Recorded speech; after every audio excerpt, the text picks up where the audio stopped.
Hello everyone, and welcome to Fictional Vortex. So we are back with an interesting series on what if Naruto was a blessed kid with cursed eyes.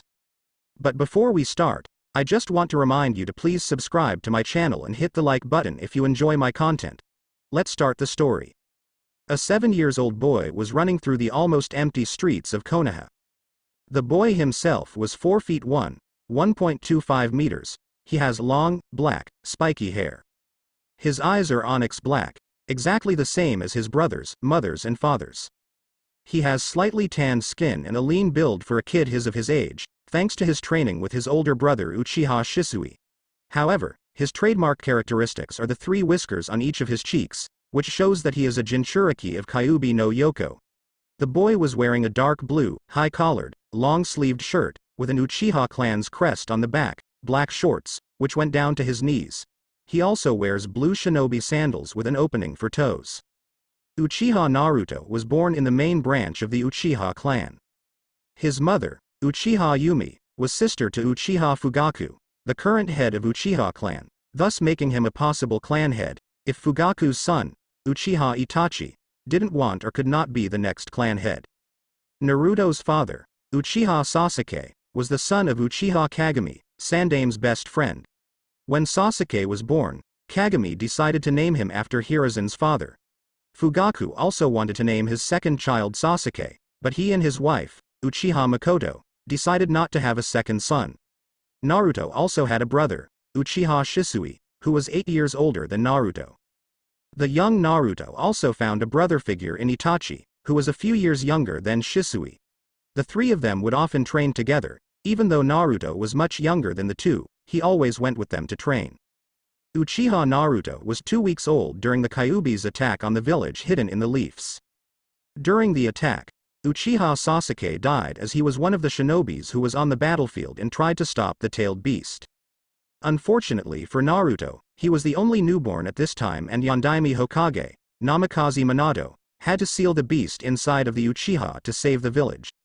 Good thing was that no one besides the current Hokage, Sarutobi Hiruzen, his 2 advisors, Naruto himself and each current clan head. And to this, Sandame made a law that nobody is to talk about this, otherwise, they will be killed. Naruto was a mix between his mother and father. He was very goofy and there was nothing that could change his good mood, exactly like his mother, but he was also smart and was able to keep his emotions in check if he needed to. Sadly, Naruto's personality has changed drastically when his mother died from a disease when he was 5. That was also the day when he awakened his Sharingan, with 2 tomo in each eye. Since then, both Itachi and Shisui took Naruto's training seriously and had pushed him to his limits. When Shisui's younger brother had learned that his mother died, he became pretty much like Itachi. Calm, serious, never showing his emotions to anyone. At least that's what everyone who saw him thought. Naruto didn't become cold. He was still the same goofy kid, but he simply didn't show it to anyone he didn't know. At age of 6, a few weeks before he became 7, Naruto was able to master his Sharingan under the guidance of his 2 older brothers. Both of the teenage Uchihas were proud of their younger brother because he was the youngest Uchiha in the history to ever master the Sharingan. When Fugaku heard about this from his son, he said that Naruto a genius, even for the Uchiha standards, exactly like Shisui and Itachi. Of course, this news spread very fast and soon almost everyone in the village knew about the new upcoming genius of the Uchiha clan. A few minutes ago, the Sandame had requested Naruto in his office. He said that he had some news for the young Uchiha. When Naruto arrived, the 3rd Hokage told Naruto that his older brother Shisui was on a mission, but the mission went bad and Shisui sacrificed himself to save his teammates. After hearing this, Naruto's world had been broken apart. His only family died and for 2 months even Itachi wasn't too much around since he had many Anbu matters. Now, Naruto was running through the almost empty streets of Konoha, since it was already late and everybody was either home or at some bar, drinking with friends. The boy was hurrying to the Uchiha compound since he wanted nothing more to close himself in his room and cry his heart out, even though he promised himself that he wouldn't cry anymore. As he arrived at the gates of the compound he didn't see any guards. This wasn't unusual, but it happened very rarely. As he walked through the streets, he noticed that it was very quiet. As he walked for another few meters, he saw someone laying on the ground. When Naruto ran to him, he could see that the person was lying in his own blood. Who could have done this? Naruto asked himself as he runs towards his home. On the way there he could see more and more bodies, everyone around him was dead. As he neared his house, which was next to the clan's heads, he could hear something splashing on the ground from Itachi's house. Without any second thought, he rushed towards the place where he heard the noises with his Sharingan active and a kunai, which he picked from the ground, in his hand. As he was about to enter the garden of the house, he heard the door open. The next thing he saw made him freeze. In front of him was Uchiha Itachi, his older brother figure, with a tanto on which was blood. He also was wearing his Anbu clothes, which were also in blood. Itachi looked at the stunned form of Naruto and smirked inwardly. Everything according to plan. Shisui Itachi released a massive amount of killing intent, which resulted in Naruto's Sharingan deactivating.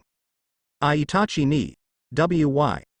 Naruto shouted in anger, fear, and confusion. Itachi raised his eyebrow at the question, still releasing the ki. To measure my power, Naruto-kun.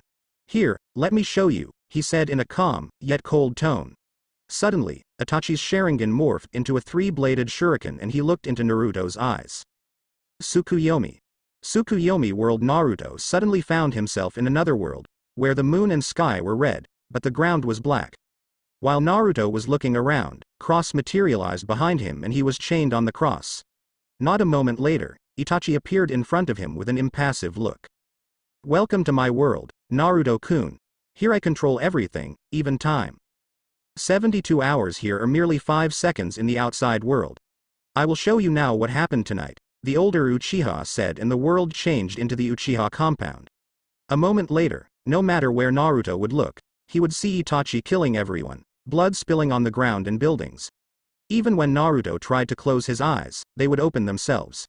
The young boy couldn't bear it anymore and he started to shout. Itachi ni, stop this. I beg you. Please stop it. Ni-san, help.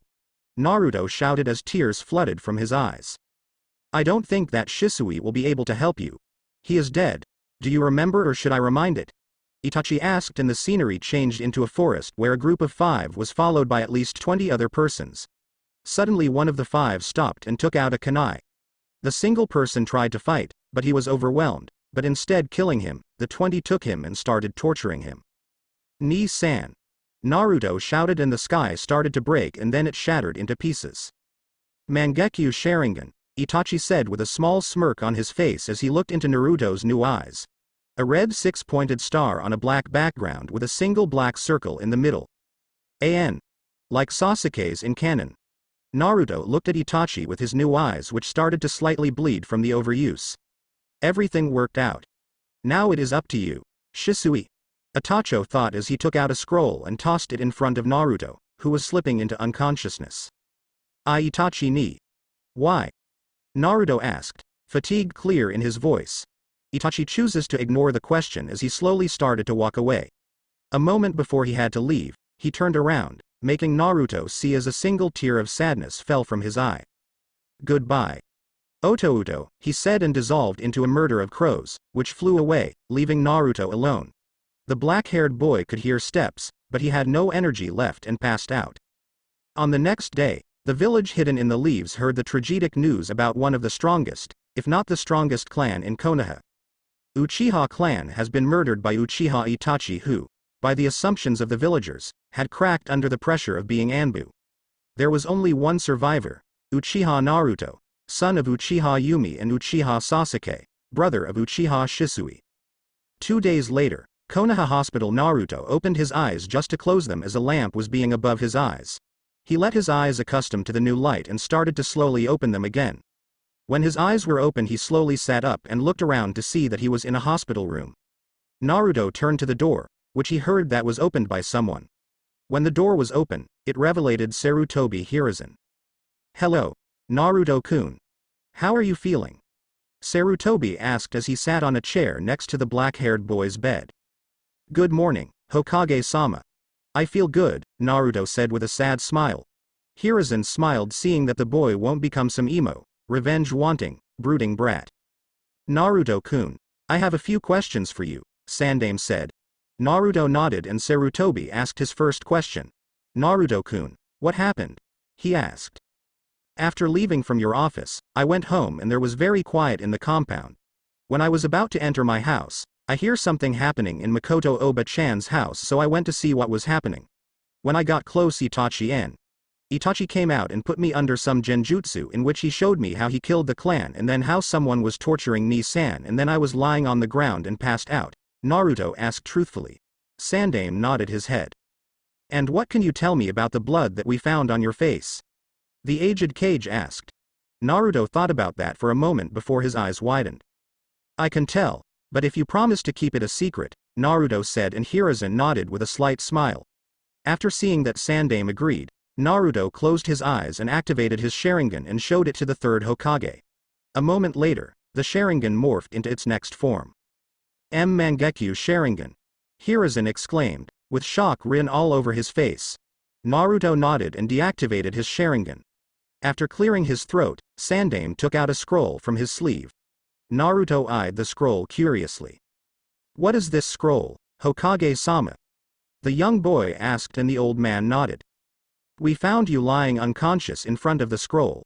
We opened it, but for us the scroll is blank. It looks like only a person with a Sharingan will be able to read the content of this scroll," Hiruzen said as he placed the scroll next to Naruto. "Well, Naruto-kun. I will be going now. Remember, if you will need something, just come to my office," Hiruzen said and left the room. Naruto opened the scroll and activated his Sharingan once more, and now he could easily read what was inside. "Dear Naruto-chan. If you were reading this, that means I am dead and Itachi probably gave it to you. First, you must know that what Itachi did was not what it looked like. In reality, the Uchiha clan wanted to do a coup d'état. Hokage-sama tried to negotiate, but the elders of our clan thought that they would be able to defeat the entire village. After the negotiations went bad, I and Itachi took a mission to eliminate the Uchiha clan and leave the village as rogue ninjas. Unfortunately, I didn't make it, so it all fell on Itachi, who I gave a mission to awaken your Mangekyo before he leaves. Now you are probably mad at me for doing this, but you must understand that you will need the power in the near future. When you awake your Mangekyo, go to the Hokage and tell him that you want an eye transplant. I left eyes of our mother and our secret seal at our home. They will be safe there. I know, you don't understand a thing from what I wrote here, just go to the Naka shrine. Everything will be answered about the eyes there. Now, I also left a few more scrolls for you at the seal. Alright, coming to the more important things. There is a person in the village that you should never trust. Shimura Danzo. No matter what he would want with you, never listen to him, the best avoid him with everything you can. Also watch out for him Anbu, also known as Root. They look the same as normal Anbu, but on their masks is always kanji for ne. Their reason why I and Itachi took the mission is that the Uchiha clan thought that they were a god amongst mortals. This stupid belief made them arrogant and they tried to revolt. We were allowed to let live those who we believe can gain the pride of the clan back and will not believe in their power. Or at least something like that, Itachi told me to write it. Well, don't hate the village. They did it to save countless lives and prevent a civil war. I guess that is all I want to tell you. I am sorry that you will have to live alone, but I believe in you. You are strong Naruto, and me, mother and father will be watching over you the whole time. The best brother in the whole world. The biggest legend in the elemental nations. The best Shunshin user on the continent. Brother of the next shinobi legend. Uchiha Shisui. Naruto watched as a single tear fell on the scroll, before closing it and putting it on a small table, which is next to his bed. Naruto laid himself on the bed and started to order everything that happened in the last 24 hours in his head. And to think that the academy starts in 2 weeks. 2 free weeks for training to bring back the pride of the Uchiha clan, he thought, and slowly went back to sleep. It has been a week since the Uchiha massacre and the mood in the village has been somber. 3 days after the massacre, every villager came on a large funeral for the Uchiha clan. Since the day, every villager, especially civilians and civilian council, tried to do everything for Naruto to make him listen to them and marry their daughters. Smart move. Especially since he is only 7 and surely want to marry someone already, especially a pink-haired, screeching banshee. Cough Sakura cough. At this moment, we can see our last Uchiha in the village walking through the busy streets of Konoha. He was coming back from a talk with Hiruzen about the scroll that Shisui gave him.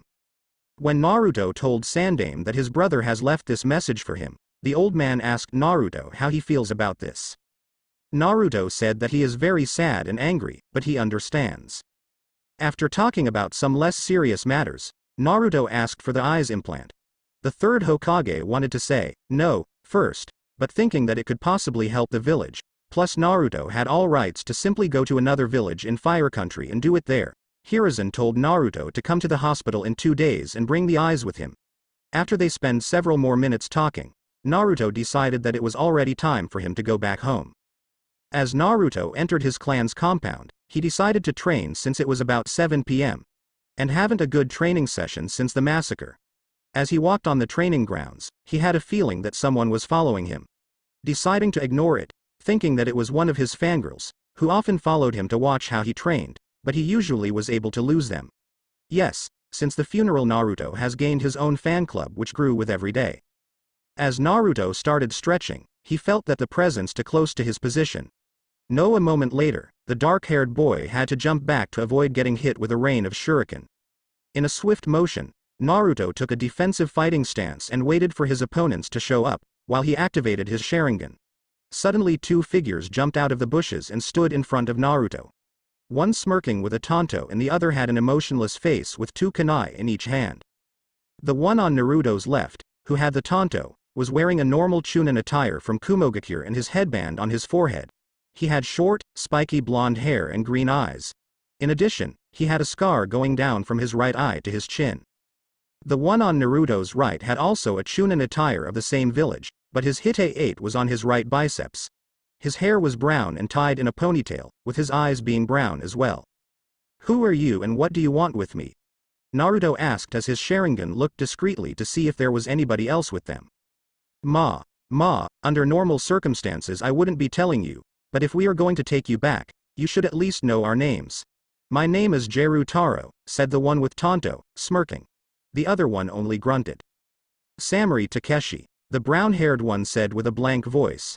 Taro, get the kid, Takeshi ordered. The blonde just smirked and took a fighting stance. Well, kid. We can either do this the easy way or the hard way. To save my time I say that you come quietly with us and I won't harm you. Too much, he said with an arrogant smirk. I see, but I must disappoint you because I'm not coming with you neither the hard or the easy way. I have to attend the academy in a week, he said and started going through hand seals faster than most of Genin could do. Kaden. Great Fireball Jutsu. Naruto exhaled the iconic jutsu of the Uchiha clan towards his opponents.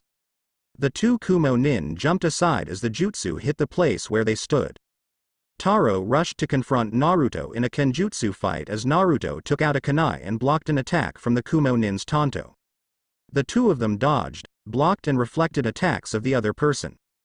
Taro had almost no problems as he had experience and faster than the Uchiha, but Naruto was able to predict Taro's movement and after a few moments found a pattern in which the Kumo shinobi attacked. Seeing an opening, Naruto suddenly threw his kunai at Taro who had to deflect the weapon to not get hit in the head. At this moment Naruto made a one-handed seal and locked eyes with Taro and jumped back. In a swift motion, he took out 8 shuriken and threw them at Taro, while going through hand seals. Kaden. Phoenix Flower Jutsu. Naruto spits out 8 small chakra-infused fireballs which hit the shuriken and merged with them. Being too close to jump out of the way and having too many projectiles attacking him, Taro started doing his own set of hand seals at a rapid pace. Sweden. Water encampment wall. Water started to flow out of Taro's mouth and created a wall which blocked the small fireballs, but to the Kumo nin's shock, the shuriken didn't stop and hit him. 2 dug into his left thigh, 1 in each of his shoulders, 1 into his right calf and 3 into his torso, but didn't cut too deep, because of the flak jacket and the water slowing the weapons. Both of them jumped back and stared at each other. You little fucker. Taro shouted and blood started flowing from his thigh, shoulders, and calf. You are lucky that I am under orders not to kill you, but Raikage-sama hasn't said anything about you losing an arm or leg. He shouted and started to laugh maniacally. He took his tanto out again and rushed towards Naruto who already took out 2 kunai and held them in a reverse grip. The 2 of them started another kenjutsu battle with neither of them getting the upper hand. After another exchange of blades, both of them jumped back with several cuts on each of them. I've got to say you are a good brat, but not enough. Taro shouted and was about to run when something caught his collar and touched his forehead. He could feel another chakra enter his system and suddenly, Naruto vanished. Taro looked to who was holding him and saw a panting Takashi who had many bruises on his body. Takeshi. What happened? Taro asked, seeing how Naruto suddenly disappeared in thin air. The brat caught you into a genjutsu and tried to stop me from dispelling him, Takeshi grunted. Taro looked wide-eyed at his partner and his eyes soon narrowed. Where is he? I am going to tear this fucker apart. The blonde-haired shinobi shouted, venom dripping from his voice, but calmed down when he saw that Takeshi gave him a cold look. Before the other Chunin could answer, the two of them had to jump away again as another fireball hit the spot on which they stood. When they looked from where the Kaiden jutsu came, they saw Naruto standing in front of them, with a single kunai with an explosive note attached to it. Taro raised a brow at this and smirked. Do you really think that a single kunai with an explosive note will be enough to defeat us? He asked arrogantly, but his smirk vanished when he saw Naruto giving him the infamous, superior Uchiha smirk. If I catch you into a genjutsu again, then yes, Naruto said arrogantly, or at least what he thought what someone arrogant sounded. Before any of the two Kumo shinobi could do, the last loyal Uchiha threw the kunai high into the sky and made a one-handed ram seal. The explosive note, well, exploded. But instead a usual explosion, it was red-colored. Ha! Your aim sucks. Taro shouted, not realizing what just happened. Unfortunately or fortunately, for Taro, Takeshi looked wide-eyed at the red color. Taro, we have to leave. Now, he shouted. Taro, though not knowing why, simply nodded and the duo was about to flee, but another fireball flew at him and he had to substitute himself with a log to avoid getting burned. They both turned to see a smirking Naruto. Do you really think that I would let you two leave after you two wasted so much of my time? Naruto asked rhetorically, and without waiting for them to answer, the dark-haired soon-to-be academy student made a cross sign and called the last jutsu that his older brother taught him. Shadow Clone Jutsu. Two shadow clones popped into existence next to Naruto, before nodding to the original and rushing at Taro, while the real one sped towards Takeshi. The original Uchiha and the Kumo Chunin started a heated taijutsu battle with none of them gaining the advantage over the other, but the Konoha civilian simply wanted to play time before a patrolling Anbu squad would come and help him. Suddenly memories of one of the clones came to Naruto and made him lose focus for a second, but the second was enough for Takeshi to deliver a powerful right uppercut to his solar plexus, so the air in Naruto's lungs left the dark-haired boy. Takeshi followed it with a spinning kick to Naruto's temple. The Uchiha was able to predict his movement, but his body wasn't able to react in time and he was sent crashing into a nearby tree. Taro, let's go, Takeshi ordered and the two started to run towards the gates of Konoha. Damn it, I can't let them escape. I know. Naruto thought as he started doing another sequence of hand seals before exhaling a large amount of fire. Kaiden. Dragon Fire Jutsu. The Kaiden Jutsu was flying faster than the two slightly exhausted Chunin from Kumo, so they couldn't run away from this. Takeshi made a quick set of hand seals before spitting water from his mouth to create a water wall to protect them from the jutsu. But at the moment they stopped to defend themselves, an Anbu squad jumped down next to Naruto and after seeing two Chunin from Kumo, they rushed and surrounded the duo. Give up and we won't harm you, an Anbu with a cat mask said and pointed a katana at the duo, who looked at each other and nodded to themselves before lifting their hands. Two Anbu bounded them. Turtle, mouse, get them to Ibiki. Cow, inform Hokage-sama about this, the cat Anbu said and the trio said, hi, in chorus before doing their assigned jobs. The Anbu herself walked towards Naruto who at this moment was already standing and massaging his solar plexus which still stung after the powerful uppercut. Naruto saw the cat-masked Anbu walk over to him. What can I help you with, Anbu-san? Naruto asked. Now looking on the Anbu agent he could see that the Anbu was a female and was about 20. She had long purple hair and a katana on her back. She wore a standard Anbu uniform. Please come with me to Hokage-sama so you can report what happened here.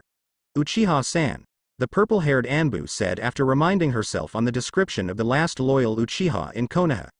Naruto nodded and Kat put a hand on his shoulder and shunshined to Hokage's office. Council meetings room. 1 hour later after getting report what occurred from Naruto and hearing from Ibiki about the two Chunin mission, Hiruzen has called a council meeting about what to do.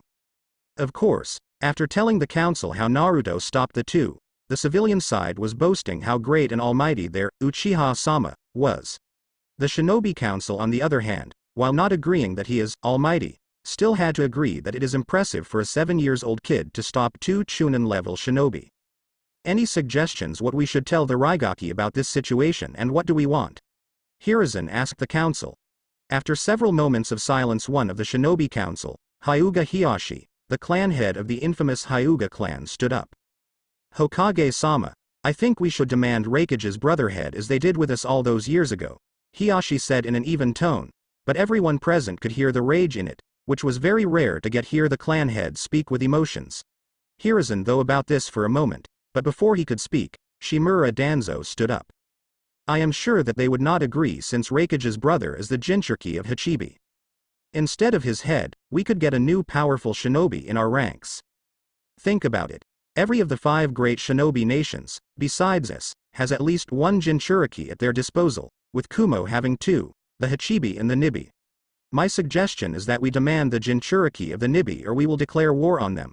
From my spies, I know that she won't be able to become a spy since she is at the age of Uchiha Naruto, Danzo said.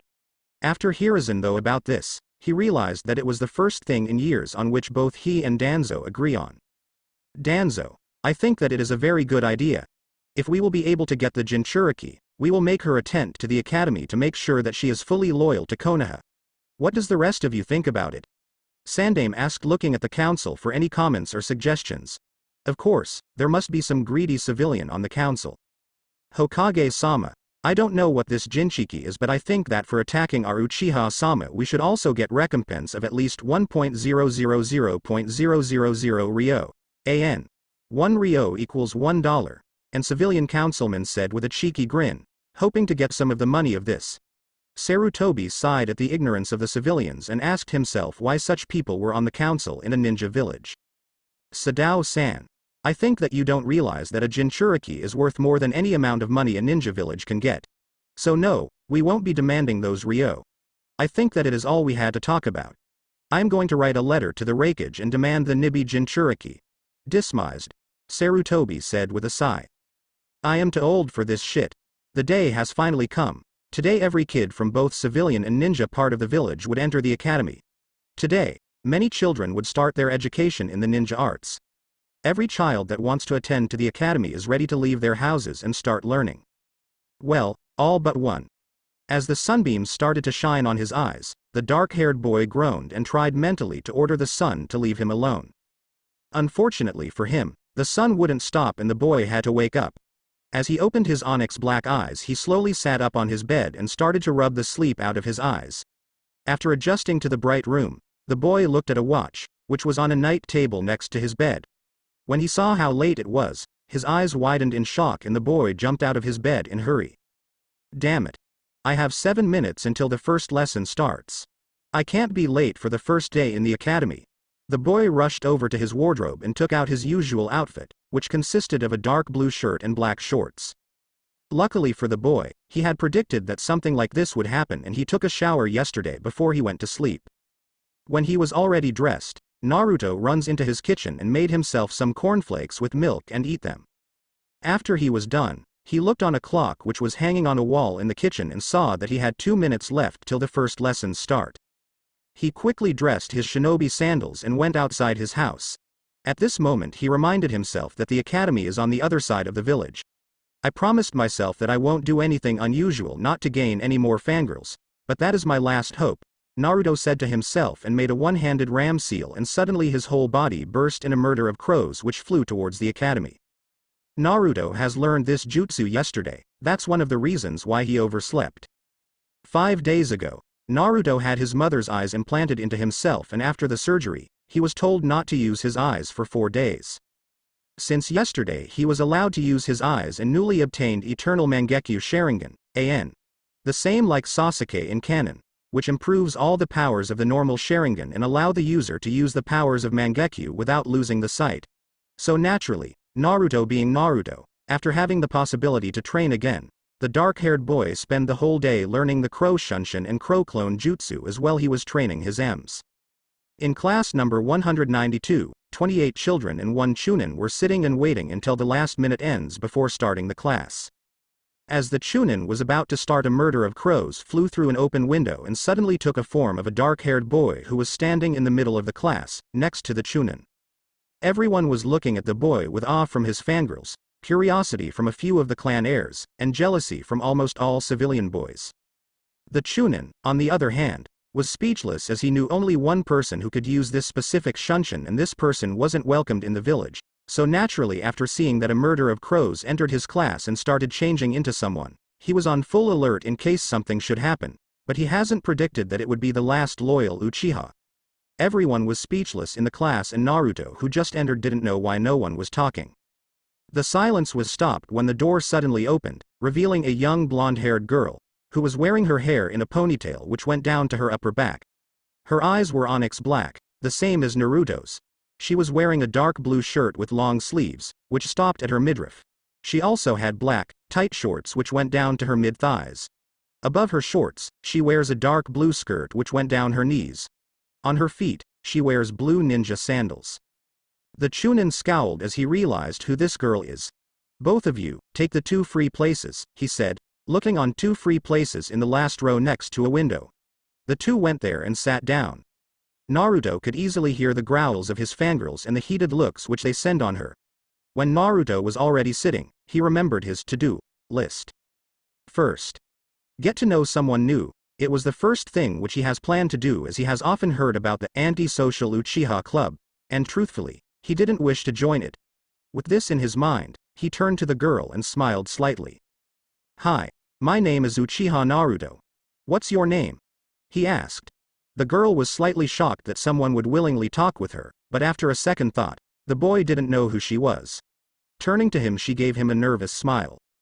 "Hello, my name is Ni Yugito. Nice to meet you," the now identified Yugito said. Naruto's smile only widened. "Good. Now phase 2. Become a friend with the person," he said to himself. It wasn't common knowledge, but Naruto had never spent time or even talked with children of his own age, as he always trained either with Shisui, Itachi, or he spends time with his mother. "Do you want to be my friend?" he asked, and the girls nodded with a grin. Suddenly Naruto's ninja senses kicked in as his right arm extended and caught a piece of chalk that was flying towards Yugito's face. "Naruto, Yugito, pay attention to your classmates," the teacher shouted, and Yugito lowered her face when an embarrassed blush crept on her face as the rest of the class started laughing. Naruto, being Uchiha, simply used the strongest Uchiha jutsu, the infamous eternal poker face jutsu, and ignored the rest of the class. "What were we talking about again?" Naruto asked in an even tone, but inside he was grinning like a madman.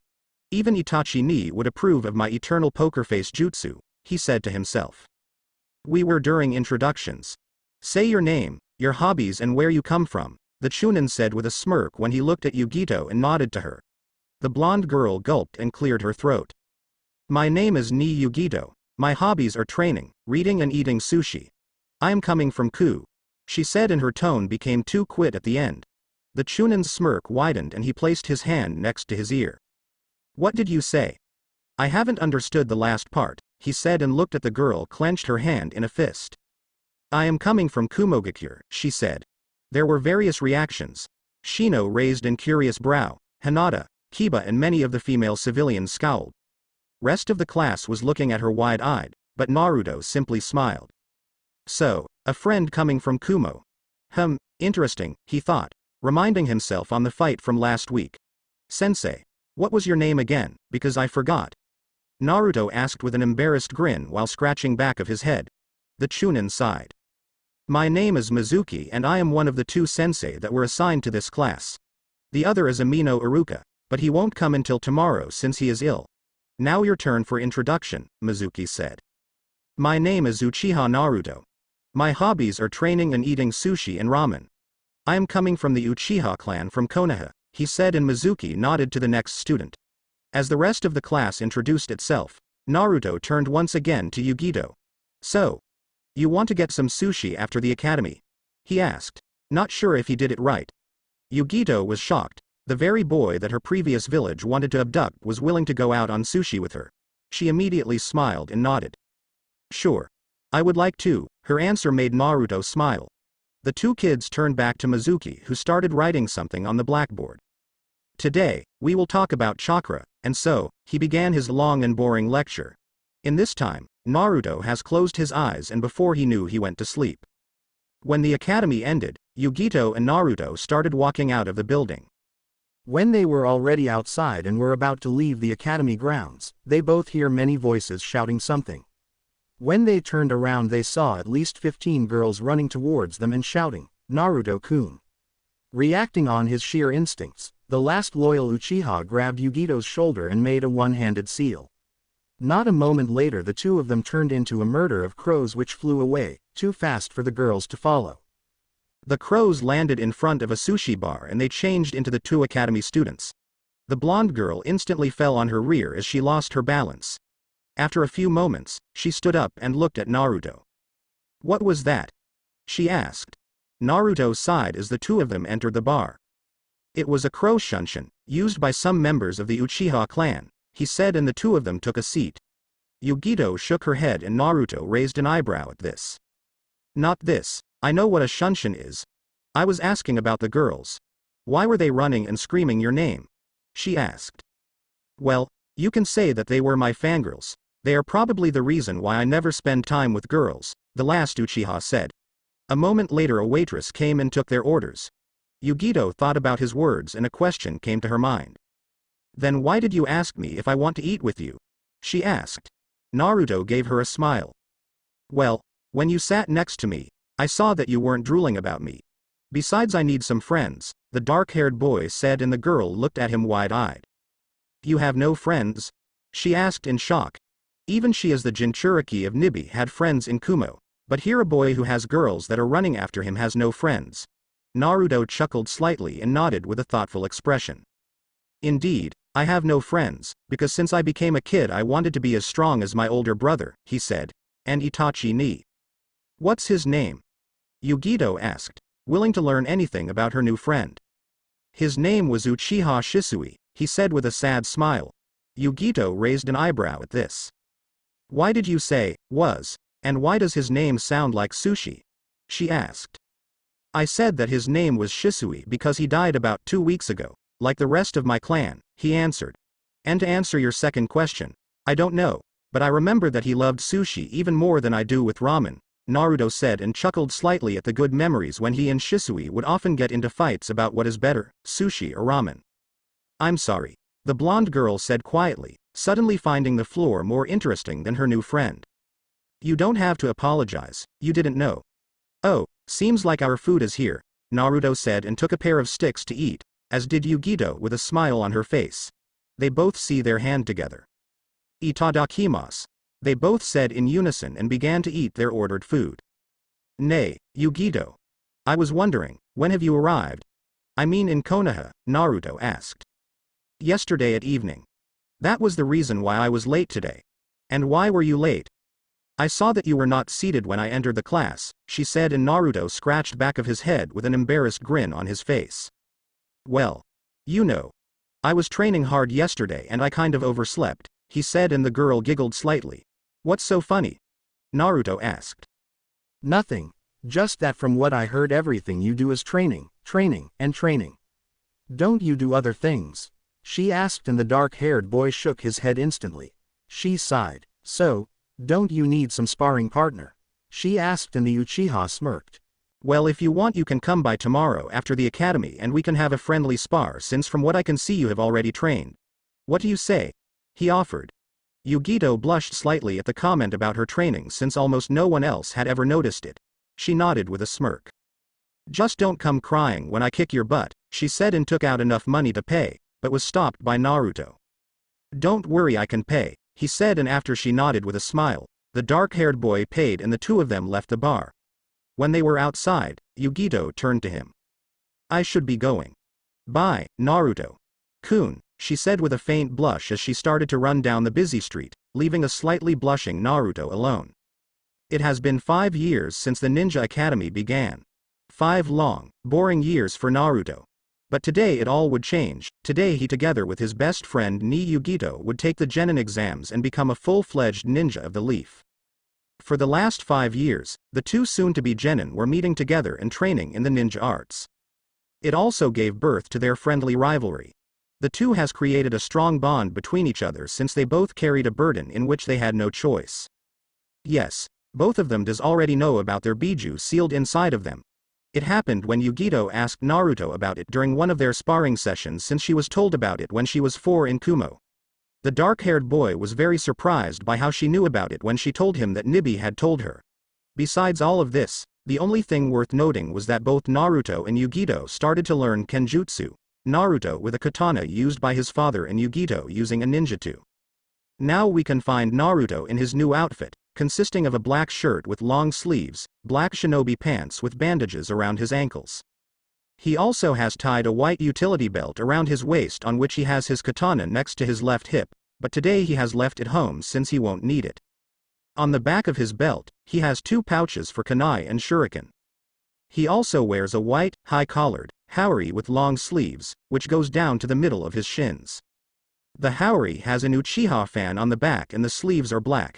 He leaves the haori open to allow the handle of his katana being seen. To end his new outfit, he also wears black shinobi sandals. The handle of katana is wrapped in a cyber grape cord. The tsuba of katana is in golden color and the blade itself is made of pure white metal, which allows the user to flow chakra through it. The sheath is black with the sago being in cyber grape as well. Yugito has also changed her wardrobe, but only slightly.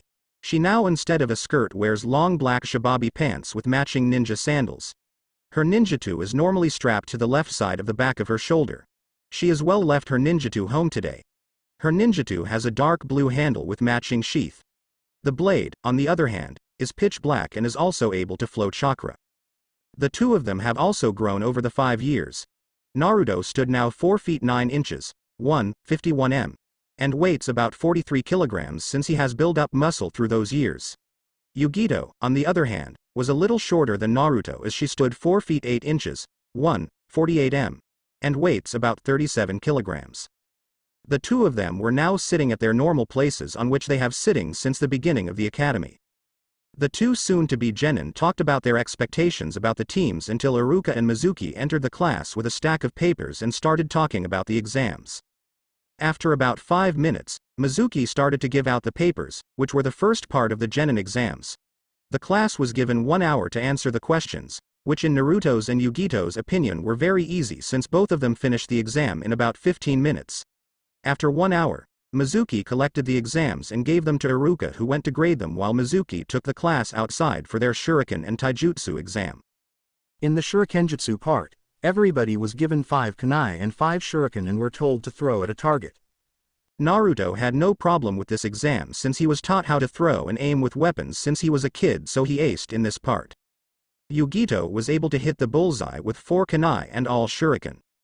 After everyone was finished with their shuriken, they had a taijutsu tournament, one for girls and one for boys.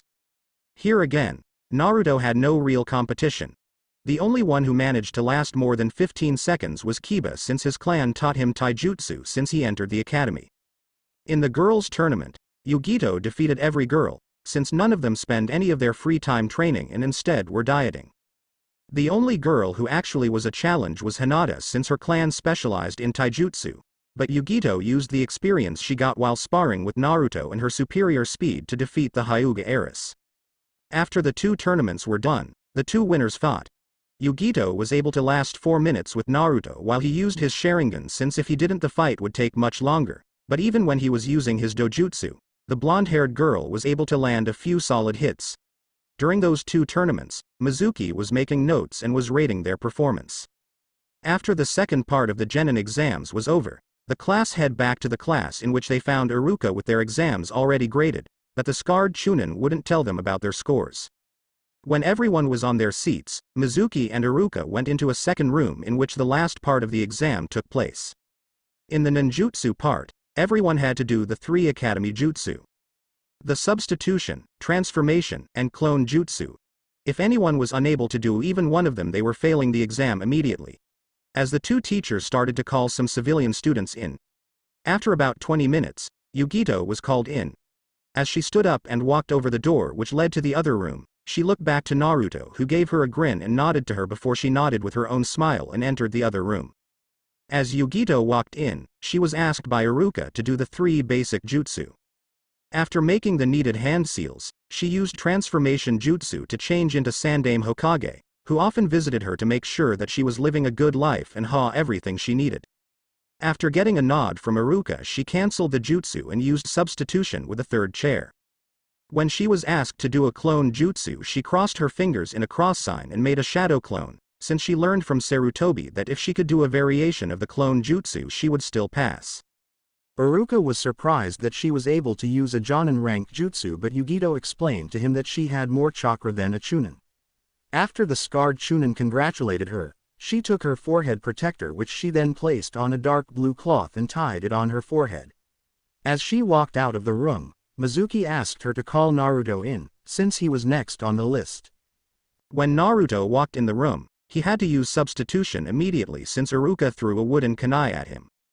A moment before using the substitution, the first thing that he thought about was Mizuki, and so he replaced himself with the Chunin, who, not knowing what happened, got hit in the torso by the wooden kunai. After Naruto apologized and Iruka explained that he wanted to see if Naruto's shinobi senses were as good as the other said, the dark-haired boy was said to use the transformation, which he used to transform into Shisui. After explaining to the two Chunin who he was, he cancelled the technique. When this was done, he made a hand seal and created a crow clone, surprising the two teachers, since they heard that only Itachi was able to use this jutsu. This technique was left for him in the Uchiha Jutsu Vault, from which he together with Yugito learned a few jutsu. When this was done, he took a Hite 8 and placed it on a white cloth to match his haori and left the room. After several more students went into the room, some not coming back with a forehead protector, the two Chunin came back to the class and congratulated them. After a short speech from Iruka, the scarred Chunin told the fresh genin class to come back here tomorrow for their team placement. After hearing this, the class left the academy, while Naruto and Yugito had to run away from the Uchiha fan club. When the two of them lost the horde of fangirls, they went to celebrate with some sushi.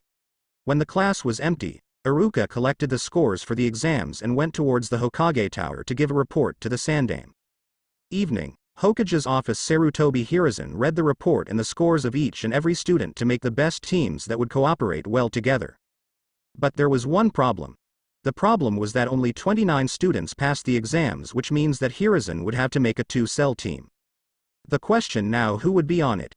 It was a usual tradition that the dead last was paired with the Kunoichi of the Year and the Rookie of the Year, but both Naruto and Yugito, who were the Kunoichi and Rookie of the Year, were strong enough to have one person missing on their team. With this in his head, Hiruzen continued to make the teams and assign them a sensei who would be able to help them. Next day, Ninja Academy. On the next morning, everyone was waiting in anticipation who they would be teamed with. People like Choji and Shikamaru were hoping to get on one team. Of course, all the fangirls were hoping to be placed with Naruto on the same team, but the dark-haired boy was hoping that he would be teamed up with Yugito and everyone but not a fangirl. When Iruka entered the class, everyone quiets down and waited for the Chunin to start. No one even noted that Mizuki was missing. After Iruka gave them all his little speech about how proud he is, he started to read out the teams. After reading the first 6 teams, who no one paid attention to, Iruka went on. Due to the fact that only 29 students passed, Hokage-sama has placed the Rookie of the Year and the Kunoichi of the Year together on a 2-cell team. So, Team 7 will be consisting of Uchiha Naruto together with Nii Yugito under Hitaki Kakashi. Team 8, which will be consisting of the second place for the Rookie and the Kunoichi of the Year together with the dead last, will be Inuzuka Kiba, Hyuga Hinata and Aburame Shino under Yuhi Kurenai. Since Team 9 is still active, we will move to the next team, which will be Team 10, made from Yamanaka Ino with Nara Shikamaru and Akamichi Choji under Sarutobi Asuma. Those are teams for this year. An. Sakura being on some no-name team.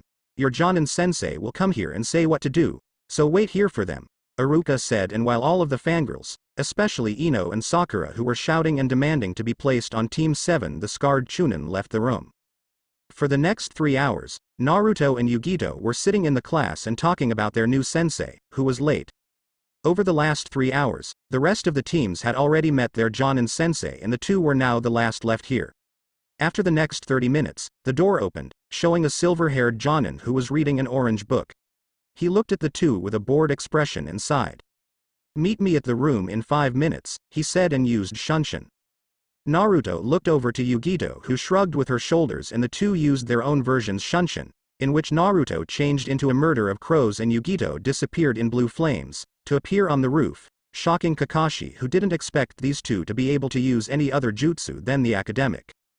Well, he is called a genius, and from the reports, she spends a long time with his training, so she must be able to do something as well. Maybe this won't be so bad after all, he thought. Alright. Now that you are here, we can begin with introductions. I will begin.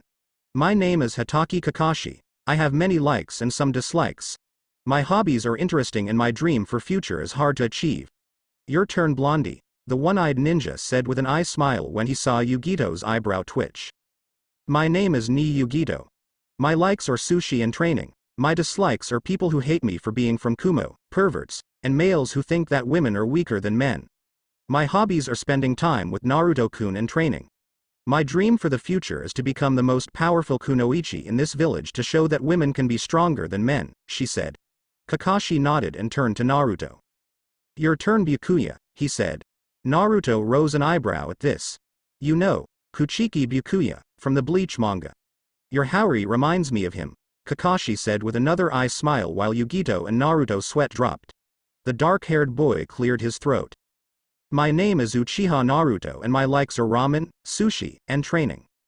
My dislikes are people who hate Yugito-chan because she is from Kumo and people who treat me like a prince because I am coming from the Uchiha clan. My hobbies are training and spending time with Yugito-chan. My dream for the future is to restore the Uchiha clan and to get the pride of my clan back, Naruto said. The silver-haired Jonin looked at his team with some respect, since Genin these times had no real goal and those two had some really good ambitions.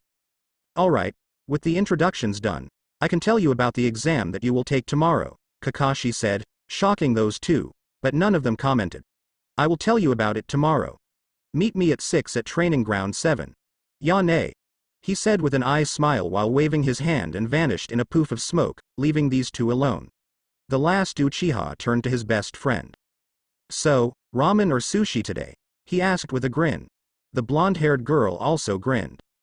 Sushi, of course. With this, the two of them went to their favorite sushi bar. Naruto and Yugito were both waiting for Kakashi at Training Ground 7. They have been sitting here for about 3 hours and the one-eyed Jonin hasn't appeared yet. After another 10 boring minutes, a smoke erupted in the middle of the training ground and after it cleared, the two genin could see Kakashi waving at them while reading his Icha book. The lazy Jonin walked over to them and greeted the duo. Good morning, you two. I am sorry that I am late, but you know, a black cat crossed my road so I had to choose the long way around, he said with his eye smile. The two of them face-palmed and Naruto sighed. So what's about the test, sensei? He asked and Kakashi nodded. Exactly, you two are not genin yet. First, you must pass my exam. The exam is pretty easy. Your goal is to take those 2 bells from me before noon, he said as he took out 2 bells and tied them to his left hip. Alright, if you want to pass, come at me with the intent to kill. Ready, set, go. He stated and the 2 members of Team 7 vanished. Well, they surely are good hiding. Let's wait and see what they are gonna do, he said to himself. In a nearby bush, Naruto and Yugito were observing as Kakashi started to walk around the training grounds while still reading his book. After 2 minutes, the duo formed a tactic and rushed into action. As Kakashi walked around, he suddenly had to jump away as a dozen of shuriken hit his previous spot. Before he could anything, he had to drop his book and take out 2 kunai to block 2 Yugitos with her ninjutsu. The 3 of them stood in stalemate and tried to overpower the other. As Kakashi was about to overpower Yugito, he had to use Kamawari as Naruto suddenly appeared behind him with his katana in a horizontal slash, which cut cleanly through the log he replaced himself with. A few moments later, Kakashi walked out of the nearby bushes. So you two want a kenjutsu fight? He asked and sighed. He took out a scroll from his flak jacket and unsealed a chikudo which he used when he was in Anbu. When he took the chikudo, he took a fighting stance and waited for the 2 genin to attack. After several moments, Yugito and her shadow clone rushed towards the Jonin and the 3 engaged in a fast kenjutsu battle in which Kakashi found himself on the defensive. After sidestepping a vertical slash from the shadow clone, Kakashi thrust his chikudo into the clone's chest, making it disappear. Thanks to his senses which he honed for years, the silver-haired ninja was able to duck under another horizontal slash from Naruto, who again got behind him. While Kakashi was still crouching, Yugito made again a vertical slash, but fortunately for the Jonin, he was able to roll out of the way. Not wanting to give his sensei time to change his tactic, Naruto activated his Sharingan and disappeared. After seeing that the dark-haired boy disappeared, Yugito understood that he wanted to try the plan B, and she jumped into bushes to hide. Suddenly, shocking Kakashi, Naruto appeared on his left already in the middle of a diagonal slash aimed for Kakashi's arm. The Jonin was able to move his body enough to avoid having his arm cut off, but the Uchiha was still able to leave a cut on his shoulder. Without another word, Naruto disappeared again to suddenly materialize in front of Kakashi and thrust with his katana at the silver-haired man's torso, but he was able to parry the attack this time and move the Uchiha's sword away, making an opening in his guard. Using the best moment to attack, Kakashi delivered a spin kick to the teenager's torso which sends him away 4 meters away. Using the momentary break to his advantage, the silver-haired Jonin lifted his forehead protector up, revelating his fully matured Sharingan. A genin being able to push me to use my Sharingan, he sighed. Kids these days, he said while shaking his head and prepared himself for the dark-haired boy who was already in his Kenjutsu stance. As Naruto disappeared again, Kakashi was able to follow with his movement thanks to his dojutsu. So he is using Flash Step. I would never think that a genin would be able to learn such technique, Kakashi said to himself with raising respect for the Uchiha. Naruto suddenly appeared behind him with his katana already in the middle of thrust, but now that Kakashi knew already what technique the genin was using, the silver-haired Jonin was able to move his head to the side, avoiding getting impaled by the katana. Using his Chikudo, Kakashi launched a diagonal slash at the torso of Naruto, who was able to deflect the attack and launch his own horizontal slash at Kakashi's waist. The Jonin, being a veteran, was able to jump away and avoid getting cut in two.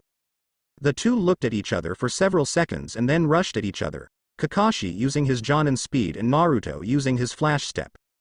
Kakashi and Naruto traded blows with their swords for several minutes, neither gaining the upper hand.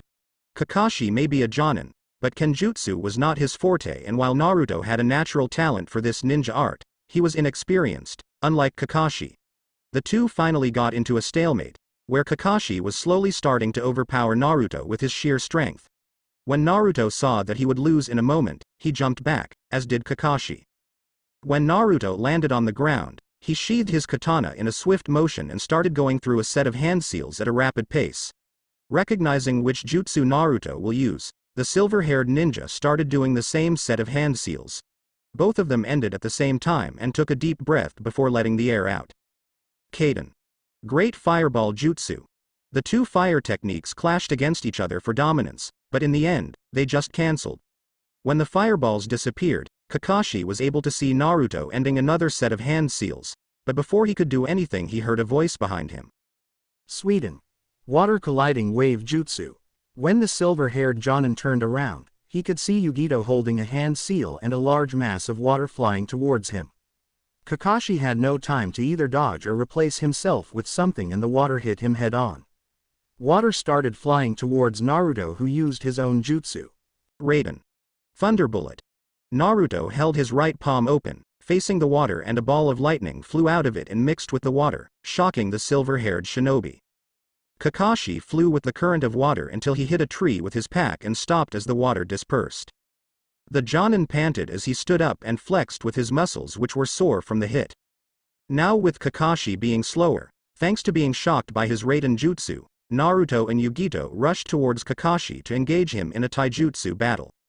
When the two appeared next to the Jonin, who was already prepared for them, they started attacking him with their perfect teamwork, which they worked for the past 5 years. After Kakashi sidestepped Naruto's jab aimed for his face, he had to duck under Yugito's spinning kick, but while he was still crouching, Naruto delivered a powerful knee to his face which made him fly 2 meters back, but before he could hit the ground, Yugito was already under him and delivered a rising kick to his spine, which sent him flying in midair, in which he had to put an X guard to protect himself from Naruto's and his clone's dropkick aimed for his torso. While he was falling down, he managed to maneuver in the air to land on his hand and then made a backflip to gain some distance, but instantly had to shift his head back to avoid getting hit by Naruto hook to his face. The Jonin wanted to counter with a roundhouse kick, but when he raised his right leg, Yugito was suddenly behind him and launched a sidekick to his face, which he blocked, but the attack still managed to push him back. Not wanting to give their sensei time to rest, Naruto made a set of hand seals and created another thunder bullet which made Kakashi jump away to not get hit. Naruto turned to Yugito, who nodded, and the blonde-haired girl used Shunshin to appear 7 meters behind Kakashi, with her ninjutsu already drawn. Naruto also unsheathed his katana and stood in front of Kakashi, who had to draw 2 kunai since he has dropped his Chikudo when he was hit with Yugito's water technique. Without any word, Naruto rushed towards Kakashi, who concentrated his Sharingan on the Uchiha. About 3 meters in front of Kakashi, Naruto jumped back, confusing the Jonin, who turned around to not being able to see Yugito. When he looked over to Naruto, his eyes widened when he saw Yugito standing next to Naruto with the 2 bells in her hand. How? Was the only thing that the silver-haired ninja could ask, while he lowered his Hite-8 to cover his Sharingan. The 2 genin grinned. While you used your Sharingan to follow my moves, you dropped your guard for a moment on Yugito-chan's side. At this moment she used her flash step and grabbed the bells. I was merely a decoy in the last attack, Naruto explained with a grin, confusing the Jonin even more. I thought that only people with a fully matured Sharingan are able to perform this technique. Even I with my own Sharingan can use it only 2 times before everything blends together, Kakashi said, and Waigashio nodded. Indeed, I can't use flash step like Naruto-kun, because I lack the dojutsu, but after getting used to it for hours, I am able to use the technique, but only if I am moving in a straight line, so it's a double-edged sword, since I can dodge while using it, the blonde-haired girl explained, making Kakashi nod with a thoughtful expression. Alright, congratulations on passing. From today on we are Team 7. Meet me here tomorrow at 8 for our first training session and a mission. I will be going now to report your success to Hokage-sama. Yane, he said with an eye smile and a wave of as he puffed out of training grounds, leaving the 2 alone again. Well, that was interesting, Yugito said with a sigh as she and the Uchiha sheathed their swords and started to walk towards the village. At least it was a good test to see at what level the both of us currently are, Naruto said as he flexed his right arm, which was sore from blocking some of the Kakashi's punches. Yugito huffed at this. Sure. It wasn't like you were fighting while I was waiting to ambush him, she said while she shook her head with a small smile at the embarrassed grin that Naruto gave her. Sorry, Yugito-chan. I promise that next time I will be the one to wait, while you can fight, the dark-haired boy said, while the blonde smirked. Of course you will, you almost lost while you were fighting with Sensei, she said with a smirk when she saw how Naruto's eyes widened in shock. Me? It was you who almost didn't catch the bless while using the flash step. I was able to see how you almost passed by Kakashi-sensei, he said with a grin as Yugshio turned her head away with an embarrassed blush on her cheeks. It doesn't matter. Come, I am hungry, she said as she started to walk a bit faster. Where are we eating today? The dark-haired boy asked as he caught up with her. Let's go to Ichiraku's today and you are paying, she said with a grin. What? I have been paying for the last 3 days, Naruto stated. You won't pay for me today, Naruto-kun? She asked with a playful pout, while she put her index finger on her chin and used the puppy eyes jutsu, making Naruto look away with a blush. Alright, he said, and the blonde-haired girl beamed. Great. Let's go, she said as she used her fire shunshin to disappear, making Naruto sigh and do the same but with crows instead of fire. It has been 2 long months for the new formed Team 7's genin. Sure. The 2 of them were not expecting to do any assassination missions, but they hoped to at least deal with some bandits. Of course, they were wrong. Past the last 2 months, they had been doing random chores, also known as D-ranked missions, from shopping to catching daimyo wife's cat called Tora.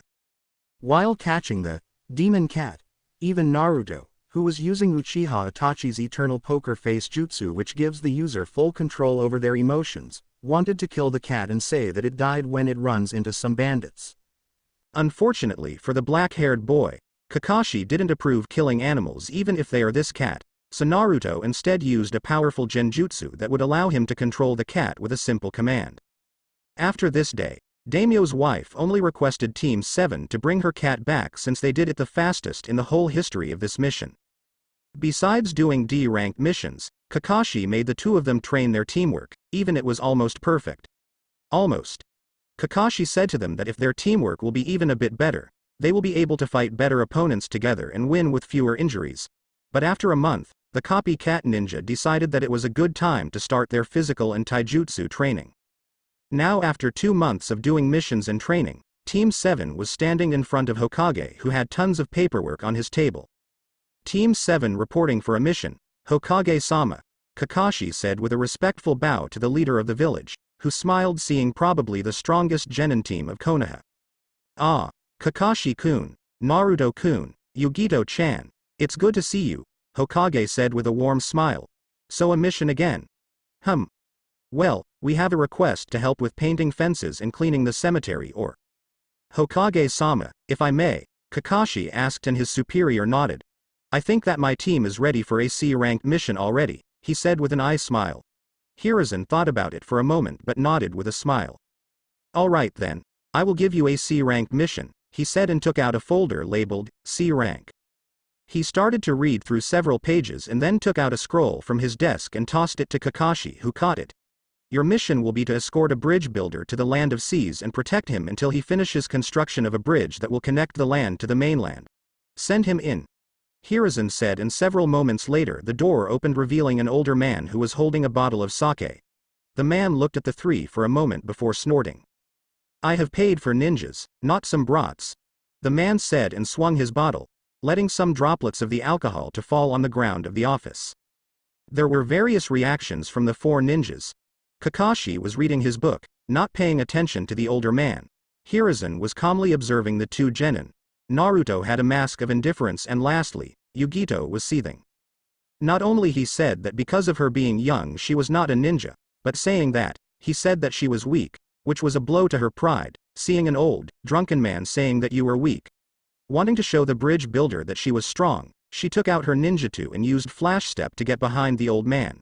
She placed her blade at the man's throat and smirked. Still thinking that we are not strong enough to protect you? She asked, and Tazuna shook his head. Her smirk got wider and she sheathed her weapon and walked calmly to Naruto, who was smirking slightly and shaking his head. All 3 of the male ninja in the room has exactly the same though.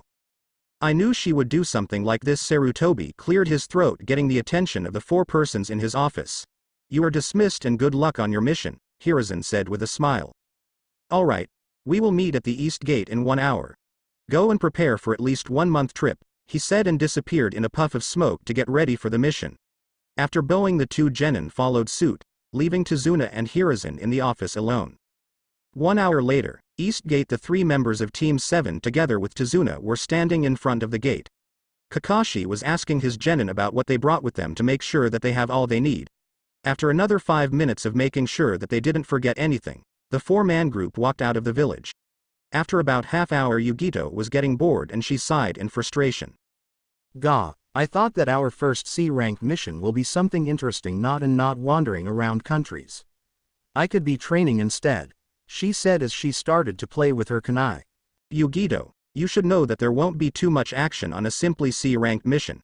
You should keep your cool, more like Naruto, Kakashi lectured and pointed to Naruto, who was walking with his left hand resting against the handle of his katana. Yeah, sure, she said with a huff. I know exactly what he is, only pretending to be calm, but inside he is as bored as myself. She started with a smirk when she saw Naruto's right eye to twitch slightly. How long will it take for us to make it the land of waves, Kakashi-sensei? Naruto asked as he kept his eyes in front of him trying to find anything suspicious. The one-eyed ninja hummed for a moment. If we continue going at this pace we will be there in about 3 days, 2 if we will have a boat to get us into the country, he said, and the Uchiha nodded. After this question, a silence followed, but not for too long as the group noticed a puddle of water on the way. Kakashi-sensei, I think we are far enough from the village to some bandits to attack. You should get the rear and I can get on the front while Yugito-chan will be on Tazuna's right, Naruto stated as the group neared the puddle. Kakashi nodded and the group took the formation. As Team 7 together with Tazuna passed the puddle, it vanished revealing 2 men in black cloaks. The demon brothers of the mist, Gozu and Maizu. After only a glance on their faces, Naruto already knew who they were, so he didn't worry about their attack on Kakashi since he knew that they were only B-ranked missing ninjas, and when they left the village they were Chunin level together thanks to their great teamwork, but alone they were at most a high genin level. While Naruto was thinking about the possible threat that they could become, Yugito was thinking about the best way to defeat the 2 shinobi. The 2 ex-Kiri ninjas closed on Kakashi, and before the lazy Jonin could react they wrapped him in a chain that was connecting the 2 together. When the chain was around him, the two squeezed it as much as they could, cutting Kakashi into pieces. Yugito and Naruto's eyes widened, but soon they saw that it was only wood that fell on the ground. Now knowing that their sensei was alive, the two Geinin stood in front of Tizuna. Yugito took out her ninjutsu and took a fighting stance while Naruto merely rested his left hand on the handle of his katana. "What are you after?" Naruto asked in a bored voice, which made the demon brothers slightly mad that a brat like him was not afraid of them. Maizu, being the one to always speak, smirked and answered the Uchiha's question. "We are here after the bridge builder. Give him to us and your death will be fast and painless," he said. Naruto turned to Yugito and nodded. "I see, that was all I needed to know. You are no longer of use to me," he said and pushed his katana slightly out of the sheath. "Yugito-chan, I will take the talker, don't play with them too long. We have a mission to accomplish," he said and reached for his blade with his right hand. Without another word, both genin disappeared, shocking both demon brothers and Tizuna. Yugito suddenly appeared next to Gozu with her blade in middle swing, but the missing nin was able to block it with his metal gauntlet. Yugito made a horizontal slash with her blade, but this time Gozu ducked under the attack and tried a leg sweep, but Yugito was able to easily predict it and jumped over the attack. When she landed on the ground, Gozu was making a set of hand seals. Sweden. Water bullet jutsu. He spat out a large blob of water that flew towards the young kunoichi, who made her own hand seals and used the same jutsu to block the water attack. Not wanting to give Gozu time for another jutsu, she used flash step to get behind the missing nin and delivered a powerful roundhouse kick to the back of his head, knocking him out. Many people who knew Naruto would think that he would enjoy a fight as almost every Uchiha did, and they would be right, but they would be wrong that he enjoys every battle. He does not like a battle when his opponent is not worth his time. Don't get him wrong, it is not arrogance but confidence. He knows exactly where his limits are, and that's the reason why he has the right to tell someone that he is not worth his time. Of course, a missing nin would not listen to him and would try to win. When Naruto and Yugito separated, Naruto appeared in front of Maizu with his katana on the missing nin's shoulder, ready to cut his head clean of. "Give up. You are no match for me," Naruto said in a bored tone while Maizu was seething that a brat like Naruto would tell him what to do. Instead than to listen, he jumped back and took out a kunai in his free hand and awaited Naruto. "Like hell, I will give up to a snot-nosed brat," he shouted. Naruto, on the other hand, shook his head. "Very well, if you want to die, here you go," he said and suddenly appeared behind Maizu while sheathing his katana. When the guard of the sword made a contact with the sheath and made a click, two cuts appeared on the ex-Kiri nin's body. One on his torso, going from his right hip to his left shoulder, and the other on his back, going from his left shoulder to his right hip. As blood started to pour off the, now dead, Maizu, the body fell with an audible thud. A moment later Yugito ended her battle and walked over to her best friend, who was already talking with Kakashi about what they found out. "So what are going to do now, sensei?" she asked. Kakashi thought about this for a moment. "Well, it will be now a B-ranked bordering on an A-ranked mission, so it is up to you if you guys think that you can handle that," he said looking at his two genin. Naruto shrugged. "I can go. What about you, Yugito-chan?" he asked looking at his best friend who was deep in thoughts. After a few more moments she nodded with a determined smirk. "Of course I will take it. Do you really think that I would allow you to go yourself? Who would save you if you would get into trouble?" she said, and Naruto chuckled. "Well, that's great, but I think that we should ask Tizuna about the real mission, don't you think?"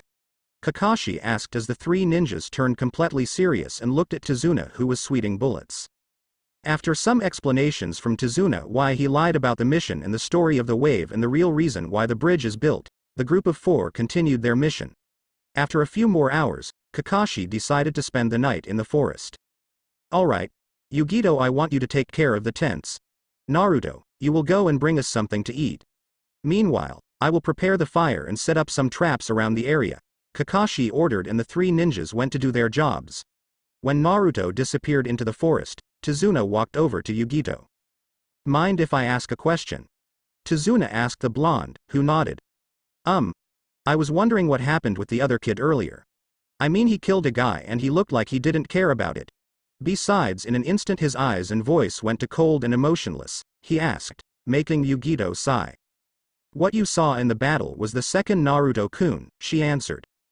"What do you mean with second Naruto?" asked a confused Tizuna. What I mean is that Naruto-kun is goofy, kind and caring, but there is another side of him which we both call Ninja Naruto. He only goes into the state while fighting an enemy who intends to kill. When he is in the state he becomes cold and emotionless. He created the second him to help himself with concentrating on the battle and to bear with killing, Yugito said, making Tazuna nod. The rest of the evening went uneventful, but everyone was still on high alert. On the next morning after they ate breakfast and packed, they continued their way to the land of waves. Several hours of travel later, they arrived at a shore at which a boat was waiting. Team 7 together with Tazuna and a person who was steering the small boat, swim towards the land of waves. After another 2 boring and uneventful hours, they docked at land. The escort team continued on their way towards their destination until they walked into the forest, where a dense mist was surrounding the area. Say, Tazuna, is mist always this thick in this area? Kakashi asked while his single eye was looking everywhere around his team to find any signs of the enemy. Well, we often have mist around but not this dense. Why do you ask? The bridge builder answered while Kakashi looked over to his 2 students seeing if they caught on.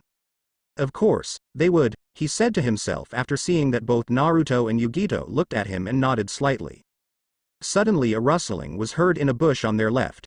Reacting on instincts, Yugito pulled out 2 shuriken and threw them with deathly accuracy to where the group heard something. When Kakashi heard that his student's weapon cut into something, he took out a kunai and slowly walked over to the bush and uncovered it, revealing killed a white-furred rabbit. Everyone was having different thoughts about what just occurred. Ah, stupid Yugito. I just got scared by a rabbit and then I killed it, the blonde thought, embarrassed. Yugito-chan reacted so fast, while I wasn't even close to taking out my kunai. Damn, my reflexes are getting slow without my and Yugito-chan's sparring sessions. Naruto berated himself while gripping the handle of his katana tightly with his left hand. Calm down, calm down. That's just a rabbit, not an assassin. That's just a rabbit, not an assassin, Tazuna reassured himself while taking deep breaths. A white-furred rabbit at this time of year. Wait. Kakashi thought and his single visible eye widened as he heard a cutting sound behind his team. Everybody down, he shouted. Without any question, Yugito and Naruto followed his orders and fall to the ground, while Kakashi pulled Tazuna down with himself. A moment later a gigantic sword flew above all of their heads and impaled into a distant tree. A moment later a tall man landed on the blade and looked over his shoulder on Team 7 and Tazuna. Well. If this isn't Kakashi of the Sharingan. How exciting. Now, we are both busy men, Kakashi, so hand over bridge builder and none of you will have to die, said the man while the silver-haired man glared at the newcomer.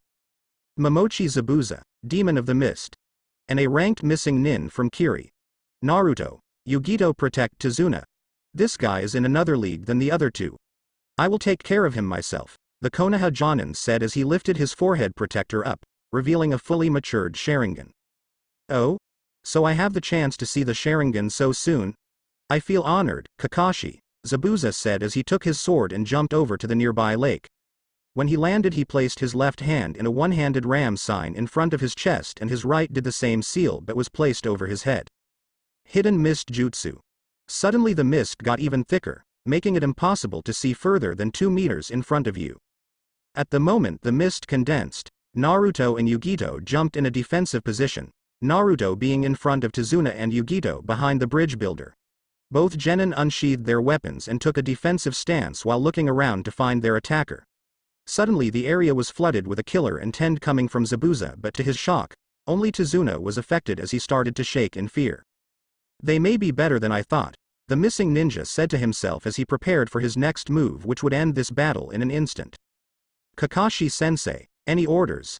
Asked Naruto as he has already his Sharingan active, scanning the surrounding. Kakashi was quiet for a moment until he looked over his shoulder to his 2 genin with an eye smile. Don't worry, I will take care of this.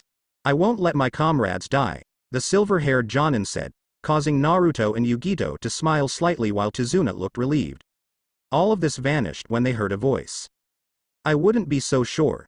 Zabuza roared as he suddenly appeared next to Tazuna with his sword already in a diagonal swing.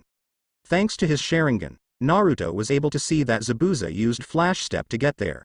His dojutsu also enabled Naruto to react in time as he used Flash Step himself and appeared in front of Tazuna, both of his hands on the hilt of his sword, which blocked the giant blade of the ex-Kiri ninja. Using the same technique as the other two, Kakashi suddenly materialized behind Zabuza with a kunai in his right hand in a reverse grip. The silver-haired Jonin placed the weapon against the missing nin's throat. "It's over," he said and cut the throat, but to his shock, Zabuza turned into water. Water clone. He realized just in time to be cut in half by another Zabuza who was behind him. But to Zabuza's shock, Kakashi turned into the water like he himself a moment ago, while the real one-eyed ninja appeared once more behind Zabuza with his kunai once again pointed at the brown-haired man's throat. "I see, so even in the mist you were able to copy my jutsu and use it against me. But there is one problem, Kakashi, I expected this." Zabuza showed and turned into the water while another one appeared to Kakashi's right with his blade in a horizontal slash. Using the power of the Uchiha, the silver-haired Jonin was able to predict the attack and ducked under it, but he wasn't fast enough to react in time when Zabuza's foot kicked him in the chin and sent him into the nearby lake. Not wanting to lose his advantage, Zabuza rushed over to the water, and at the same moment Kakashi swam out of the water. Zabuza made several hand seals and extended his left hand with an open palm. Sweden. Water prison jutsu. Suddenly a ball of dense water surrounded Kakashi, entrapping him in the prison made of water enhanced with chakra, causing the water to be harder than steel. The ball of water was connected to Zabuza's left palm. Kakashi looked with wide eyes as Zabuza created a water clone of himself and ordered it to deal with his two genin and to kill the bridge builder. "Run! Run away! Save the bridge builder!" Kakashi shouted as loud as he could, but his voice was muffled by the water. Before the remaining members of Team 7 could do anything, Zabuza's clone appeared in front of them, kicking stunned Naruto into the chest and trying to punch Yugito, who was able to sidestep and jump back to Naruto and Tazuna.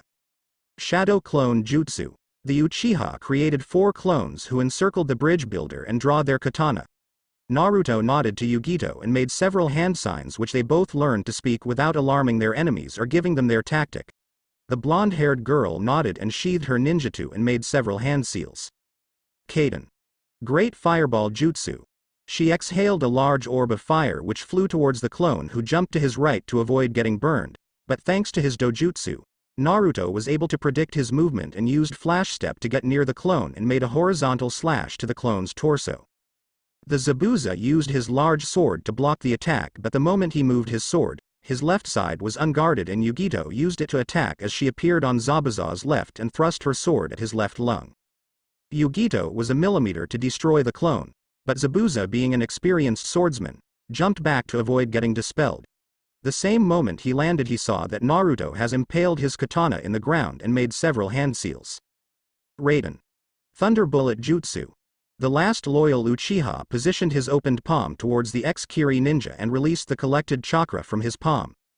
A yellow, sparking missile flew towards the clone of Zabuza, who was unable to defend himself, and the attack struck him right in the chest, dispelling him. After seeing his clone defeated by 2 genin, Zabuza grunted. "HMPH. Don't get cocky because you defeated my clone." The missing nin shouted and prepared to make another clone, but was stopped when he heard Yugito call her next jutsu and saw Naruto starting to make hand seals. Sweden. Water Colliding Wave Jutsu. Suddenly a large wave erupted from the lake that Zabuza was standing and was heading towards the missing nin, but then everybody heard another voice. Raiden. Thunderbullet Jutsu. Another yellow ball of concentrated chakra flew out of Naruto's hand, but this time it mixed with the wave, which was few meters away from Zabuza and Kakashi, who was still trapped in the missing nin's attack. When Zabuza saw the large wave, he was shocked, but after seeing how the electricity was flowing in the water attack, he got worried. "If this will hit me, it will be over," he thought, and made the only thing he could in this situation. He released the hold on the water orb, which entrapped Kakashi, and used Shunshin to get away, as did Kakashi, who soon appeared next to his 2 genin in crouching position. It worked. Both Naruto and Yugito thought with smiles. After appearing next to his team, Kakashi straightened and sighed. He turned around and gave his team an eye smile. "Good grief. Having to be saved by my own genin on our first real mission. I will be laughing stock if someone hears about that," he told to himself. "Good job you two, you did great. Let me take it from here on," he said, and they all hear Zabuza appearing once again on the water. Soon Kakashi followed suit and both of them were standing on the lake about 10 meters away from each other. I hate to say it, but your two brats aren't half bad, Kakashi, Zabuza said as he glanced quickly to the shore to see the two genin standing again in front of Tazuna instead of the four clones. Well, of course, they are great. After all, I am their teacher, nay. The silver-haired Jonin said with another eye smile. But sadly they will have to die after I kill you, but maybe I will keep this boy as my tool, he has a lot of potentials, Zabuza said with a smirk. Oh. You have no idea how right you are. Actually, both of them have bigger potential than even myself. I wouldn't be surprised if they would surpass me one day, Kakashi stated, shocking Zabuza about how much faith the one-eyed shinobi had in the two pre-teens. Enough with the talk. Zabuza roared and started a long chain of hand seals, which to his shock, Kakashi started doing at the same speed. On the shore, Naruto watched with his Sharingan active and started to follow the hand seas himself. Suddenly all of them stopped and shouted the next jutsu. Sweden. Water Dragon Jutsu. When Zabuza saw that Kakashi was able to copy the jutsu, he was surprised, but when he heard the voice from one of the genin, he couldn't believe it. A moment after they called their jutsu, 3 large dragons made of water with yellow eyes came to life. The ones created by Kakashi and Zabuza were fighting in a stalemate until the third came to help the one created by Kakashi. The 2 dragons overwhelmed Zabuza's and attacked the ex-Kiri Jonin, who had no time to either jump away or substitute himself. As the 2 dragons neared, Zabuza crossed his arms in front of himself to reduce the damage. When the 2 water dragons hit Zabuza, he was sent flying through several trees and he stopped on the 5th tree. Getting hit by 2 large dragons made from chakra-enhanced water was not something that you could simply just ignore. Zabuza was a perfect testimony for that as he could barely move. The pain in his body was extreme, he felt as if every bone in his body was broken. Suddenly Kakashi appeared on a branch above Zabuza with a kunai in his hand as he glared at the missing nin. See, can your eyes see the future? The strained voice of Zabuza ringed through the area. Kakashi simply redid the kunai to attack. Yes, and your future is death. He shouted and was about to end his enemy until he heard the sound of something flying through the air. He scanned the surrounding for a moment until he saw 2 senbon flying towards Zabuza and hitting him in the base of his neck. Zabuza's wide eyes looked on Kakashi, who was searching for the person who killed Zabuza. In a swirl of leaves, a person not older than Naruto and Yugito appeared next to Zabuza. The person was wearing a Kirigakure hunter nin clothes and a mask, which hid the person's face. The newcomer looked at Kakashi and bowed. Greetings and thank you for giving me the possibility to kill Zabuza. I was after him for years but I had no real chance to kill him. I shall take him now and destroy the body, the person said in a soft voice, closer to a female. The person took hold of Zabuza and turned once more to Kakashi to see that both Naruto and Yugito were there already with him. Thank you once again, farewell, the person said and disappeared in a swirl of leaves. Naruto, Kakashi said, turning to one of his students, who had his katana already sheathed. What is it, sensei? The dark-haired boy asked, a bit concerned when he heard how tired his sensei sounded. Catch me. The silver-haired shinobi said and started falling forward, just in time for Naruto to extend his arm and catch him. Naruto made a hand seal and created 4 clones who started to carry the one-eyed Jonin. I guess we should return to Tazuna, Yugito said and the original nodded. They walked over to Tazuna who was left guarded by 2 clones of Yugito, who after seeing that the real one was back, dispelled. Alright, Tazuna-san, how far is it to your home? Asked Naruto. Tazuna thought for a moment. It will be about 15 minutes at the pace we walked since we left Konoha, the old bridge builder answered. Naruto nodded. Alright, let's go, Naruto stated and the group started to walk towards Tazuna's house. It has been 2 weeks since the encounter with Zabuza. In this time Team 7 has been training since they already knew that Zabuza wasn't really killed. Instead, he was saved and he will come back soon, but this time with help of the fake hunter nin that saved him the other day. It was an early morning in the house of Tazuna's family. Team 7 together with Tsunami, Tazuna's daughter, Inari, Tazuna's grandson, and Tazuna himself were sitting around the table in the dining room, eating breakfast made by Tsunami. The 3 ninja had already told the bridge builder about the situation with Zabuza, which after hearing it he paled and almost fainted. From Kakashi's calculations, Zabuza would be attacking either today or tomorrow, but to be sure they assumed it would be today and so they were already prepared. After they finished eating, the little group headed over to the bridge, at which when they came was a thick mist covering it. Luckily for the workers, Tizuna told them to come later than usual just to be sure. When they walked on the bridge, two figures appeared in front of them, one being Zabuza and the other was the masked ninja. Naruto, make several clones and let them take Tizuna back home. Then both you and Yugito will take the hunter nin, while I take care of Zabuza, Kakashi ordered. But before Naruto could do anything, Zabuza said. Do you really think that you can leave like that? Suddenly 8 water clones of Zabuza encircled the group. Besides, don't you want to save the villagers? The ex-Kiri nin asked, and then suddenly was an explosion in the village, followed by screams and shouts. Team 7's, as well as Tizuna's eyes, widened when they heard the explosion. Naruto, create the clones and take them to Tizuna's home, then head over to the village and deal with the thugs. Yugito, you will have to take on the hunter nin, the silver-haired Jonin ordered as he took out 2 kunai in a reverse grip and took a fighting stance, while Yugito took out her ninjutsu and prepared for the upcoming battle. Naruto nodded to his sensei and suddenly disappeared. In an instant, all of Zabuza's clones splashed in the water fell to the ground. When Zabuza looked to where the Uchiha and the bridge builder were previously standing, the only thing that he saw was empty air. You know, Kakashi, this brat of yours is something special. To be so proficient at flash step at so young age is something rare. I wonder how strong he would become if he didn't have to die today. Well, I guess we will never know, the missing nin said and readied himself for his rematch with the copy ninja. The two experienced shinobi stood there glaring at each other, waiting for the other to make a move. You know, Kakashi, I think that our rematch can wait a moment. Why don't we watch as our students fight? The demon of the hidden mist asked. Kakashi looked at him and slowly took a more comfortable stance, which allowed him to be prepared if Zabuza attacked, but also he could watch Yugito's battle. On the other side of the bridge, Yugito and the masked nin were glaring at each other. Yugito was ready with her ninjutsu, while her opponent took out 6 senbon 3 in each hand, between her fingers. Suddenly both of them rushed at each other. Yugito attacked first with a horizontal swing at her opponent's neck, trying to end this quickly. The hunter nin ducked under the attack and tried a thrust with her right hand at Yugito's gut, but the blonde-haired girl sidestepped to her right and launched a left roundhouse kick at the other girl's solar plexus. The fake hunter nin blocked her attack with her right knee and suddenly threw the senbo in her left hand at Yugito's shoulder. The blonde was able to deflect all 3 of the weapons, but in meanwhile, the black-haired girl made several one-handed hand seals. Hijutsu.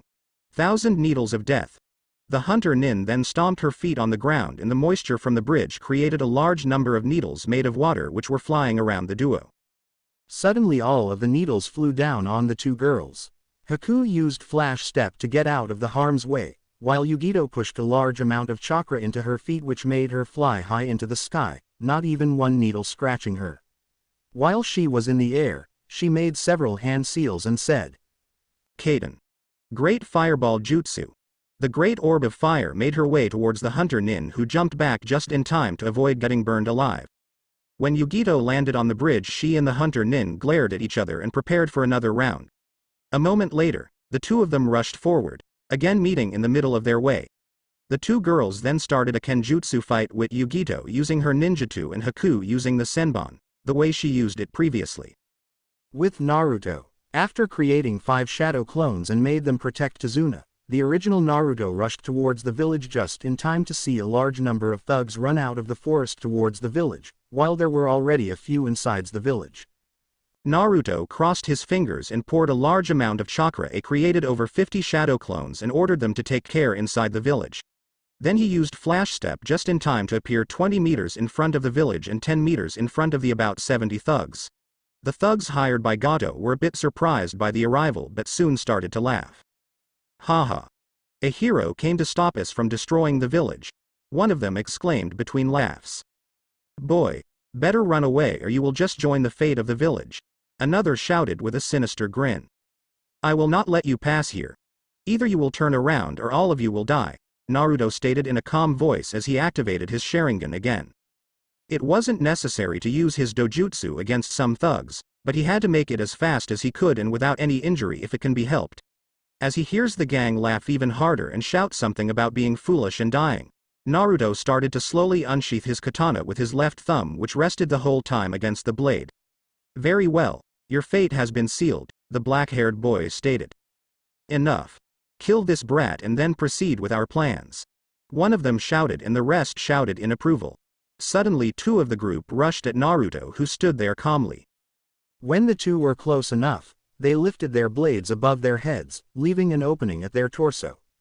With one fluid motion, Naruto grabbed the hilt of his katana and cut the two in half, shocking the rest, but soon the shock turned into rage and the whole group rushed at the genin, who made another group of shadow clones, this time only two. The three Naruto stood in a line, preventing any of the thugs to get through them. Soon the numbers of thugs started to get smaller and smaller. After entering a horizontal slash of katana at his head, Naruto tilted his head to the right to avoid a spear that was aimed at his head. Then he blocked a horizontal slash at his left side and cut off the head of the attacker. Suddenly another thug with a wakizashi rushed at him, trying to shove the blade into Naruto's heart. The black-haired genin simply caught the weapon by the blade, shocking the attacker, but before he could think about it, his head was also cut down. 5 minutes later every thug was killed and the clones in the village finished up as well. Naruto was about to go for the bridge when he hears another shout. When he turned around he saw another 70 thugs standing there, grinning evilly at the Uchiha, who simply sighed in annoyance. I could either leave a group of shadow clones to do this or finish this with a jutsu. Well, I think I could do this without using too much chakra, seeing how many puddles of water are here, Naruto mused and nodded to his two clones. The three genin started to go through a long chain of hand seals, and when they finished, the thugs were about 7 meters away from them. Perfect. Thanks, Zabuza, he thought with a smirk as he and his clones called his jutsu. Sweden. Water Dragon Jutsu. Suddenly 3 large dragons of water created themselves of the puddles and the moisture in the area. The 3 blue dragons glared at the shocked and afraid thugs with their yellow eyes until they rushed forward, successfully destroying the group, leaving only about 10 thugs who were too shocked to do anything. Using the perfect opportunity, Naruto and his clones used Flash Step and finished the leftovers from the group. Seeing that there was no one left, he crouched and put his index and middle finger to the ground. Ninpo. Chakra Radar. This technique allowed the user to create something like a map that showed almost every chakra signature in a certain area. Naruto and Yugito learned this jutsu when the Uchiha was going through Uchiha clan's scroll vault and they found it. The scroll for the jutsu was looking very old, showing that no one had tried to learn it in some time. Seeing how useful this technique would be and actually how easy it is to learn, they decided to add it to their ninjutsu arsenal. Of course, Sensor-type ninja's radar would be much better than a usual ninja, but it was still highly useful. After not sensing any more chakra signatures, the black-haired boy turned towards the bridge and used once again Flash Step to get there as fast as he could. At the bridge, back on the bridge, things weren't looking too good for the two members of Team 7. While the beginning of Yugito's fight was somewhat a stalemate, it changed after the Hunter Nin used a jutsu called Hajutsu Crystal Ice Mirrors, which basically made a dome of mirrors made of ice around the blonde genin. The black-haired girl then entered one of the mirrors and then suddenly appeared in every one. After that, she started throwing senbon after senbon at Yugito at a pace too fast to see it without a dojutsu. Kakashi hadn't too much luck either, since after the Hunter Nin used her jutsu, Zabuza used the mist to start attacking Kakashi from different positions, making it difficult for the silver-haired Jonin to defend himself or counterattack, as his Sharingan wasn't too much help with the mist around, blocking his view. Sure, it saved him a few times already when Zabuza decided to attack from a close distance and the one-eyed Jonin was able to see him. Now, when Naruto entered the bridge using the Flash Step, with his Sharingan still activated, the first thing he saw was the dome of the mirrors. When the dark-haired boy looked inside the dome, his blood turned cold. Inside was his childhood friend, not a normal friend, his best friend. A person with who he spent hours training, talking, playing or simply spending time with was on her knees, her whole body covered by a large amount of senbon. Blood was falling from the various cuts and holes made by the barrages of senbon. Then he saw it. 2 more senbo flying directly at Yugito's heart. Too fast for her to dodge or move, too fast for him to either replace places with her or simply block it, too fast for him to defend her. He rushed towards her, watching with his Sharingan as the 2 needles neared the only person he fully opened his heart for since his clan was murdered. The seconds turned in hours as he couldn't do anything to save her. He was useless. Again too weak to defend someone he cared with his whole heart about. Again he could only watch as the ones he cared about were going to die. When the Senbon were centimeters away from Yugito's heart, everything went black and white. The time stopped. The Uchiha watched as everything froze, and seeing how he could use it to save her, he tried to move but found out that he also froze in place. Suddenly, he could hear a voice all around him. "Do you want to save her, boy?" asked a male voice. Naruto didn't know who or where the voice came from, but at this moment he could care less. If he was getting a chance to save Yugito, he would do everything. Yes, Naruto shouted in despair as he tried to move again, but still couldn't move. "What would you do to save her?" the voice asked again. "Everything," the dark-haired genin shouted without any hesitation. "Even replace yourself with her and die instead of her?" the voice asked yet again. "Of course," was Naruto's answer this time. Again he didn't hesitate to answer. There was a short silence in which the Uchiha tried to move his hand to make the hand seals to replace himself, but he could do nothing. "Very well, Uchiha Naruto. You have passed my exam. I will let you wield my power to protect the ones you care about. To use my power, just call my name, which is..." On the bridge, Kakashi's Sharingan saw the same thing that his students did, and he was about to replace himself with her, but the next words stopped him. Inside the dome, Yugito was on her knees panting. She was about to get up but found no strength to do so. In a corner of her eyes, she saw a flicker of light. She knew what it was and she knew what it meant. "So, after all, I won't be able to help you achieve your dreams, Naruto-kun? I won't be able to tell you about my feelings. After all, I was too weak," were the thoughts that were running through the blonde-haired girl head. Then suddenly all of her memories with Naruto flashed before her eyes. A single tear fell from the corner of her eyes down her cheek. "Goodbye, Naruto-kun." She closed her eyes and prepared for the short pain, but instead, she heard the same words that Kakashi, Zabuza, and the hunter Nin heard. "Scatter, Senbon Sakura." Everyone on the bridge heard Naruto shouted these words, and in an instant, something that looked like petals of the sakura tree appeared in front of Yugito's heart, blocking the pair of Senbon. Using the momentary shock of his opponent, Naruto created a sealess shadow clone which replaced himself with Yugito. The blonde girl was about to fall to her knees as she was replaced in a standing position, but suddenly two strong arms caught her. When she lifted her head, she saw the onyx black eyes of her best friend before she smiled. "Naruto-kun," she said with a weak smile, and fell into the unconscious. Naruto created another shadow clone, which took Yugito to Tezuna's house since it was the safest place for the moment. When Naruto took the handle of his katana and when he unsheathed it, to his surprise, the blade part was missing until the sakura pentals came back and connected with the hibaki of his katana and formed the blade again. "So that must be what he meant by my powers, whoever said it. I will have to find out about this later," he said to himself, and suddenly all of his shocks disappeared and instead was a cold indifference on his face. His cold, black eyes staring right into the hunter Nin's holes on her mask for eyes.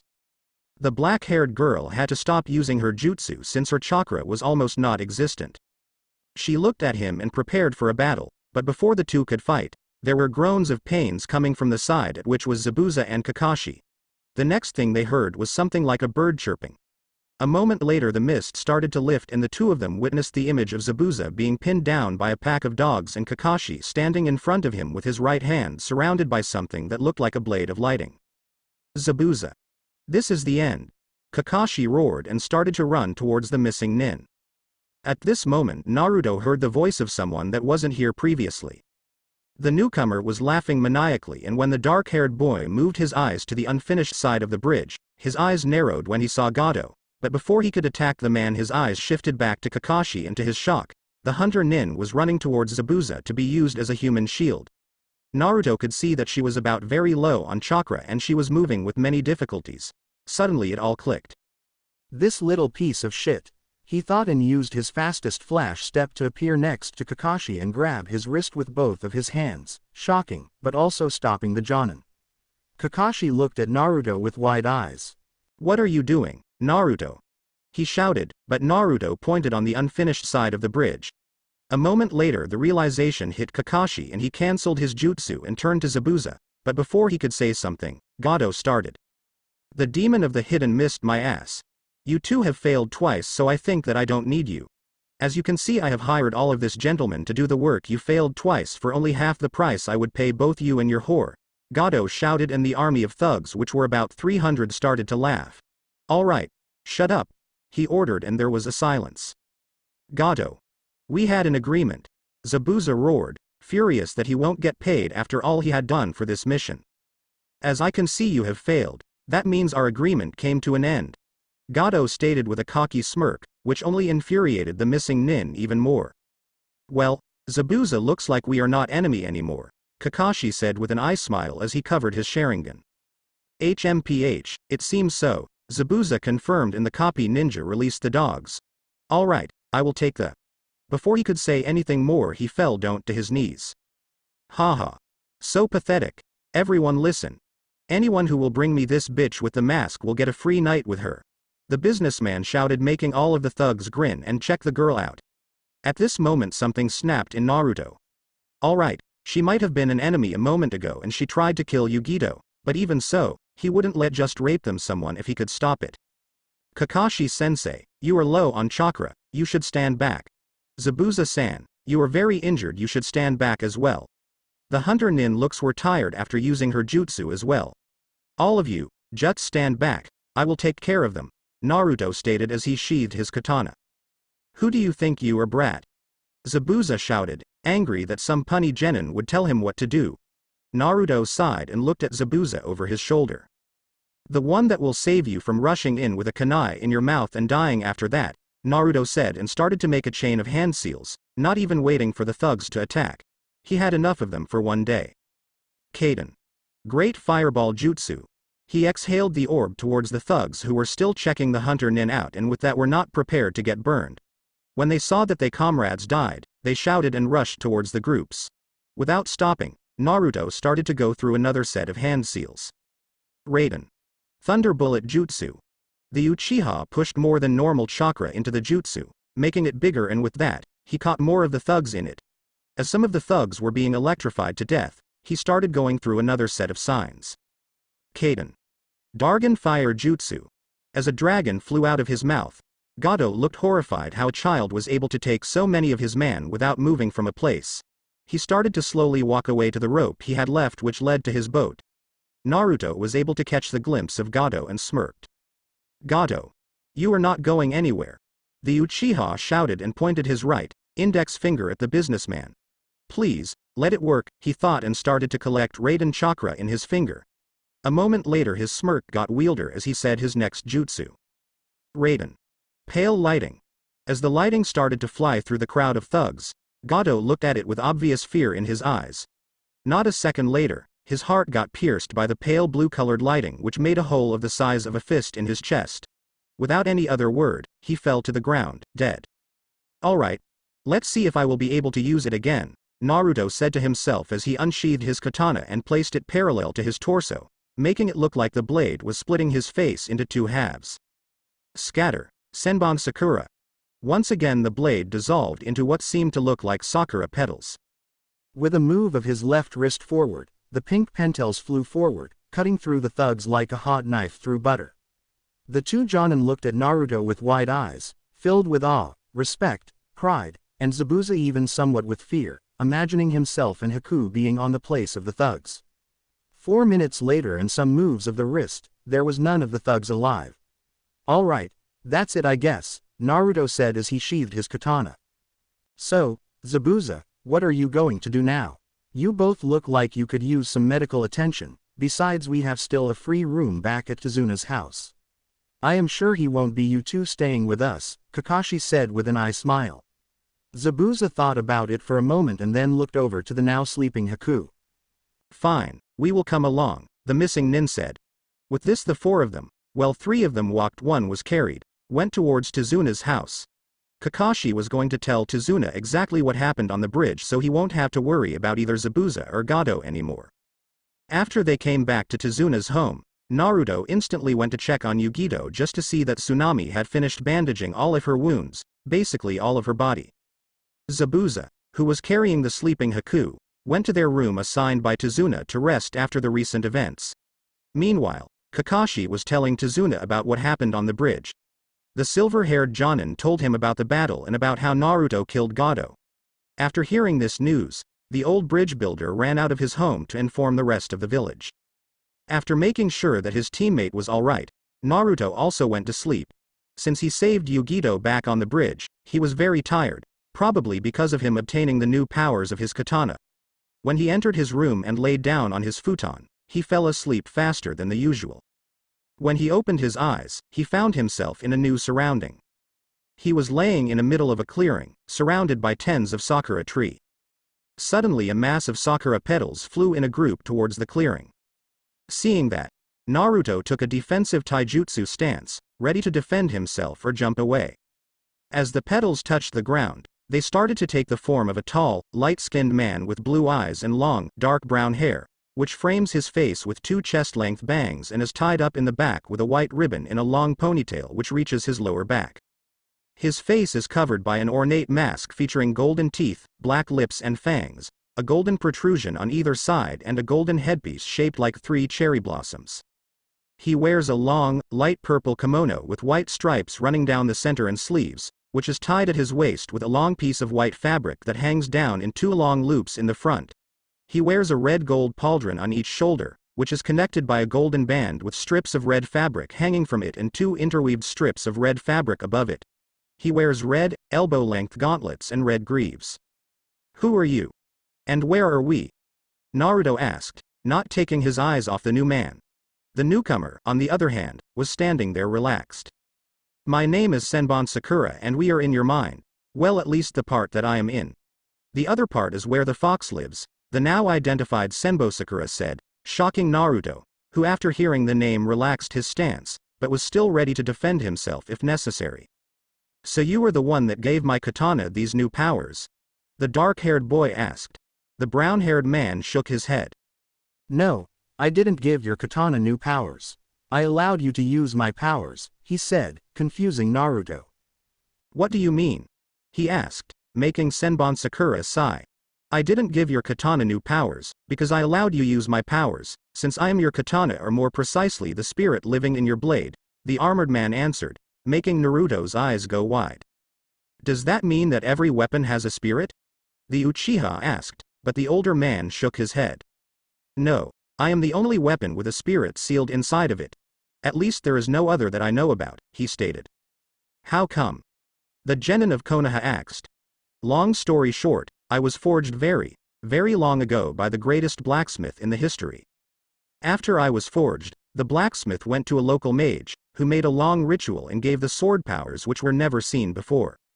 Both of them were so shocked that the sword became so powerful that the only explanation why it was so strong was that it was the contribution of the blacksmith. A week after the katana was forged, the son of the blacksmith has been killed by a powerful man.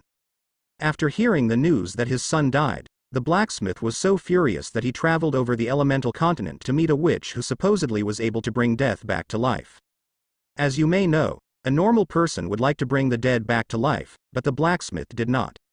He wanted the witch to seal his son's soul to be sealed in the katana that he could kill the man with his son's soul.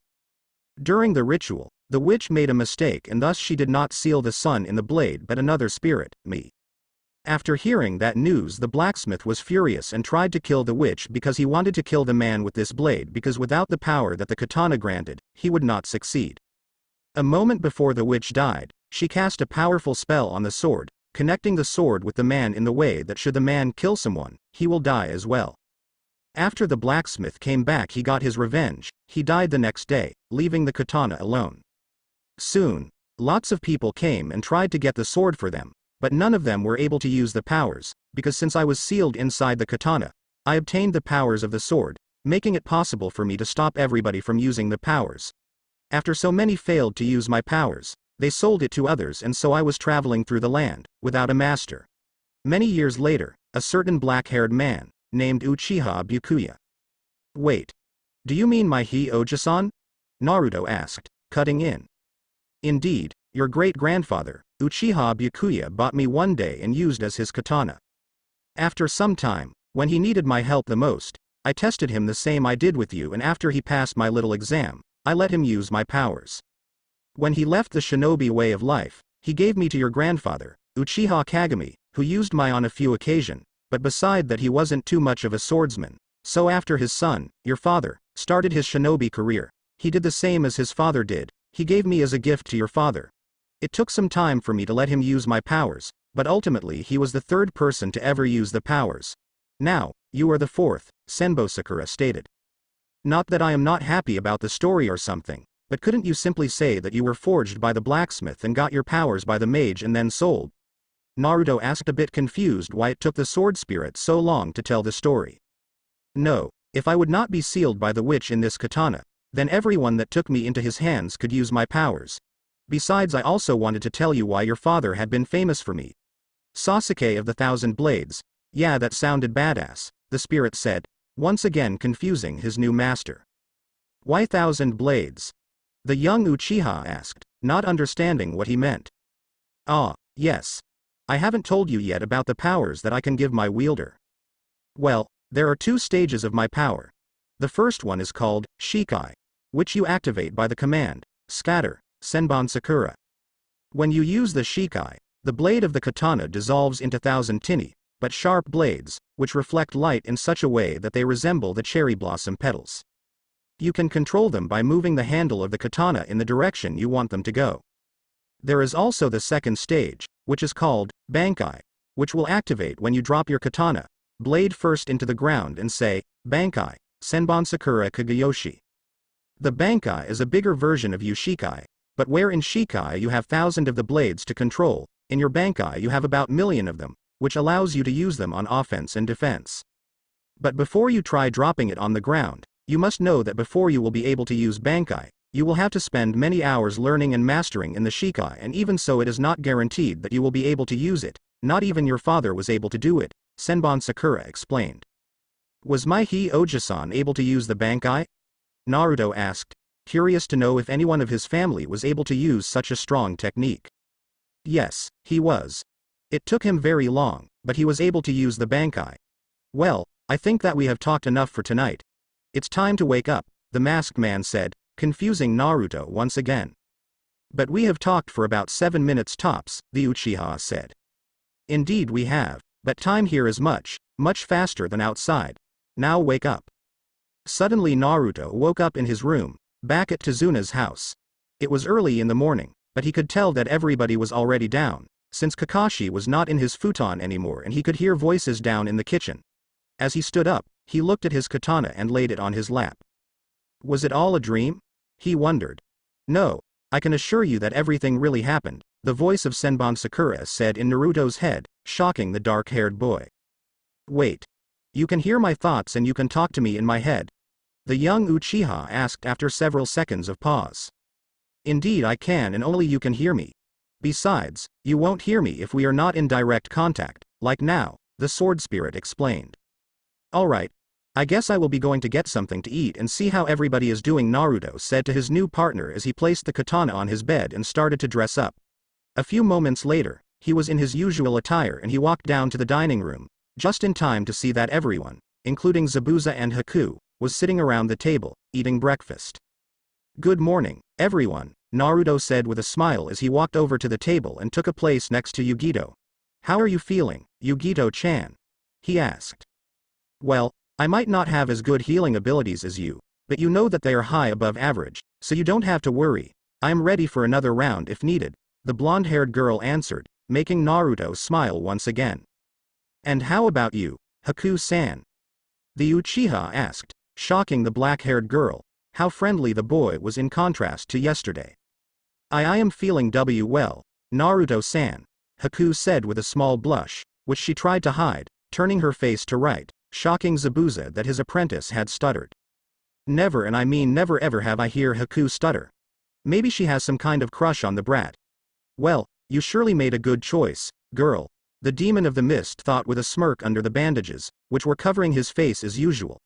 As the group started to speak about various topics while eating breakfast, which was prepared by Tsunami, Naruto was having one thought on his mind. Zabuza-san, Haku-san, if you don't me asking, have you though what the both of you will do once you leave? Naruto asked, shocking Zabuza slightly. I will go anywhere Zabuza-sama goes, Haku exclaimed, making Naruto nod and turn to Zabuza, who was deep in thoughts. Well, I haven't thought about it yet, but if I would have to decide now, I would say we go to the land of tea to earn more money, Zabuza answered, making Naruto nod once again. Do you have a reason why you collect money or do you just use it to survive? Naruto asked. We use all the money we earn to survive, since there are not too many things that an A-ranked missing nin can do, Zabuza stated. And what would you do if I offered you asylum in Konoha? Naruto asked with a smirk, shocking every four of the ninja. What do you mean by that?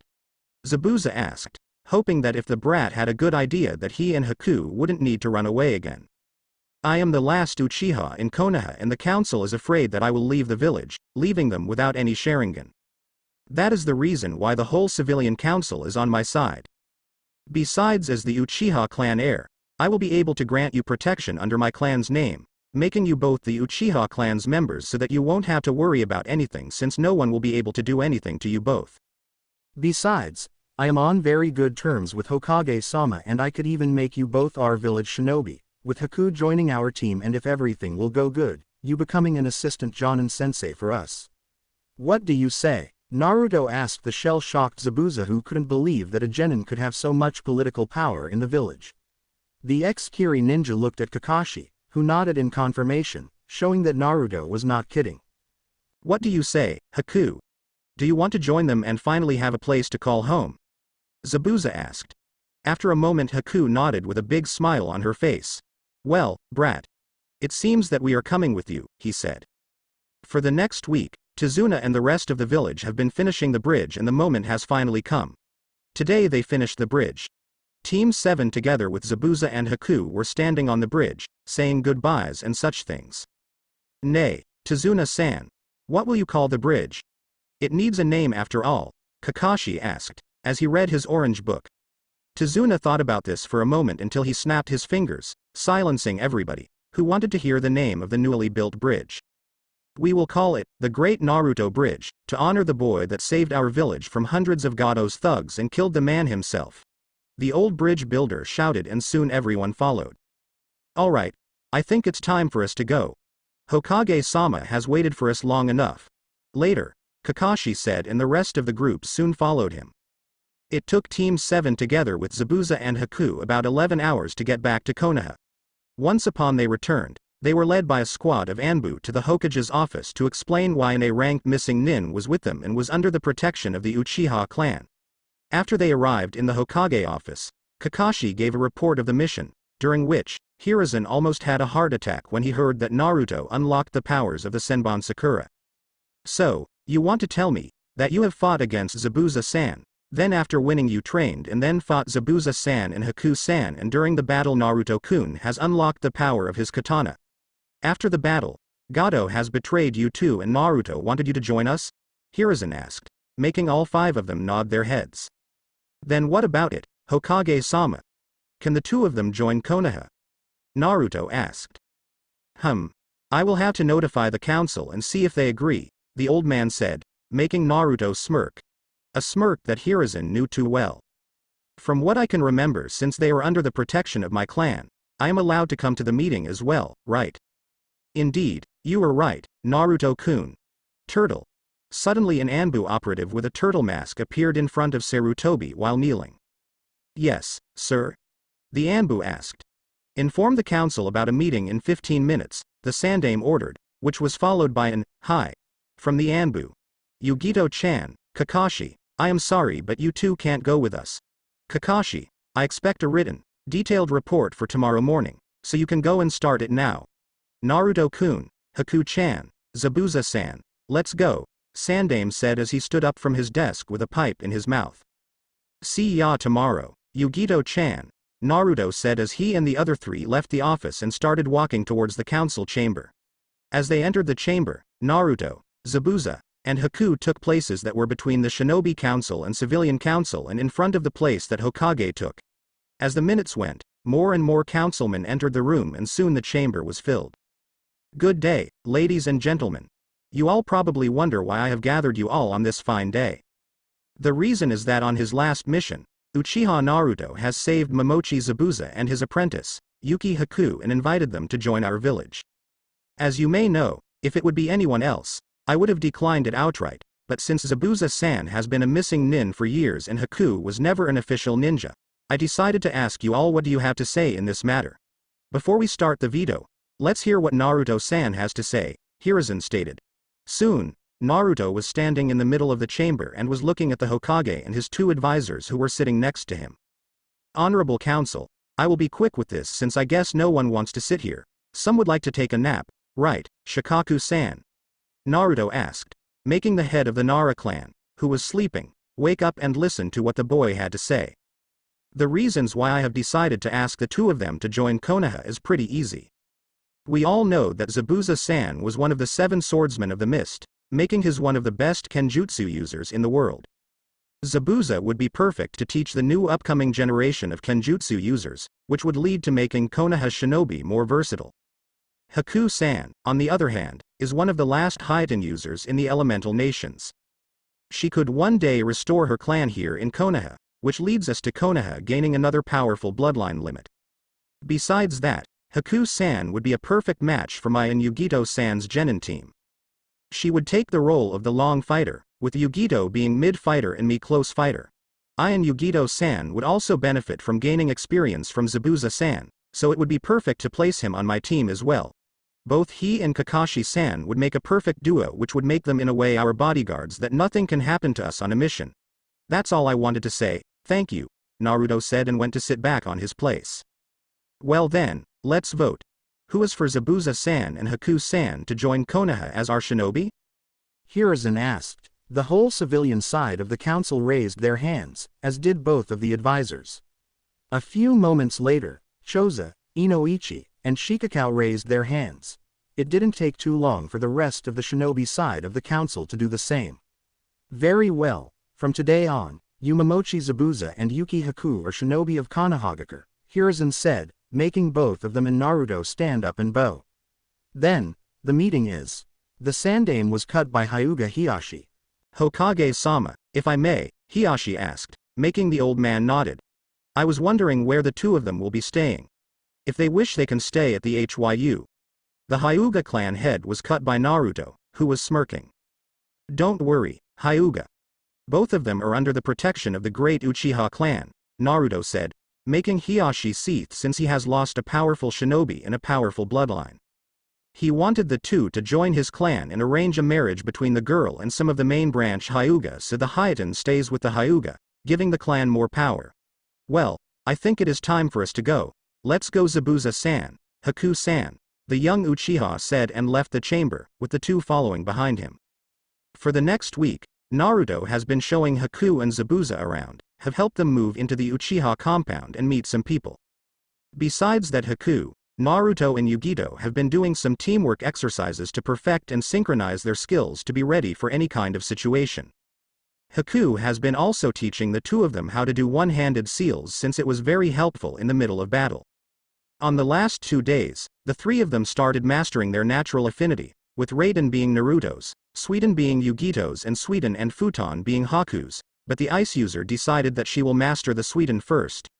In their free time, Naruto has also started to train with Senbon Sakura to make the blades move faster, while Yugito started to learn a new technique and Haku started to learn medical ninjutsu. After the week was over, Team 7 had met on their training ground, which was numbered 7. When the 3 genin entered the clearing, they saw that both Kakashi and Zabuza were waiting there for them already. Good morning, everyone, Kakashi greeted with an eye smile, while he read his orange book. Zabuza on the other hand simply nodded to the 3 as they sat down in front of the 2 jonin. So sensei, what will we do today? Continue on training on our natural affinity or will we have some free time training? Yugito asked as she was eager to finish learning her newest jutsu. No, today and the next 3 days you will have free as I together with Zabuza have nominated you 3 for the Chunin exams which started in 3 days. If you decide to take a part in it, you have to come with this application to the Academy Room 301 in 3 days. Later, he said and vanished in a puff of smoke, leaving only Zabuza with them. You heard him. If you want to become Chunin, go there in 3 days. What he forgot to mention is that you have to come as a team of 3, otherwise you will not be able to take part in it. Till the next time, he said and used Shunshin the same way as Kakashi did. So, are you two gonna take part in it? Naruto asked as he pocketed the application which the two Jonin left on the ground, exactly where they stood. Of course. We three are more than ready to become Chunin, right, Haku-chan? Yugito asked without hesitation, while the Hayaten user nodded with a confident smile. Great. Let's go celebrate at Ichiraku's, my treat today. Naruto exclaimed with a grin as the group started to head towards the ramen bar. As the three of them neared the Ichiraku's, they suddenly heard a child's voice shout. The shout was followed by a voice that Naruto and Yugito knew too well. Naruto looked at his two companions who shrugged and they went to check what was happening over there. When they arrived at the place that the commotion was happening, they saw a black-suited boy lifting Konohamaru, the grandson of the Sandame. Naruto and Yugito have met him on a few occasions, and since Konohamaru saw how strong Naruto was, he took him as a model figure. Next to the black-suited boy was standing a blonde-haired girl with a large fan on her back. On the other side of the street was standing Haruno Sakura, self-proclaimed Naruto's fangirl number 1. Next to her was standing Sai, her teammate, and behind them was another boy, who was coming from a rich civilian family and was very arrogant, always thinking that he was the best. His arrogance was so bad, that after seeing that Naruto started to learn Kenjutsu and once again outclassed him in something, he started to take classes from some guy that his parents paid for. Unfortunately, Naruto wasn't able to remember his name since he never bothered to learn it. The boy was wearing a light blue t-shirt and black pants. Over his t-shirt, he had a red jacket which had 2 yellow lines going down on each of his sleeves. He also wore black shinobi sandals and a chikudo strapped on his back. He had long brown hair, which went down to his neck, and brown eyes. Behind Sakura was also standing Udon and Moegi, Konohamaru's best friends and classmates. While Udon also idolized Naruto like Konohamaru, Moegi wanted to become like Yugito. Like she described her, beautiful and strong. Kankuro, let the brat go, don't you remember why we are here? Asked the blonde girl with the fan. The boy on the other hand just smirked. Don't worry, Tamari. I'm just gonna teach the brat some manners, he said as he cocked his right fist back, to hit the academy student in the face. Hey, let him go, you freak. Sakura shrieked, but Kankuro didn't pay her mind. HMPH. You better listen to this chick or I will have to kick you to a bloody pulp, Sakura's and Sai's teammate exclaimed arrogantly, while his right hand went for the handle of his chikudo. Katsuro, don't drag us into some needles fights, Sai said.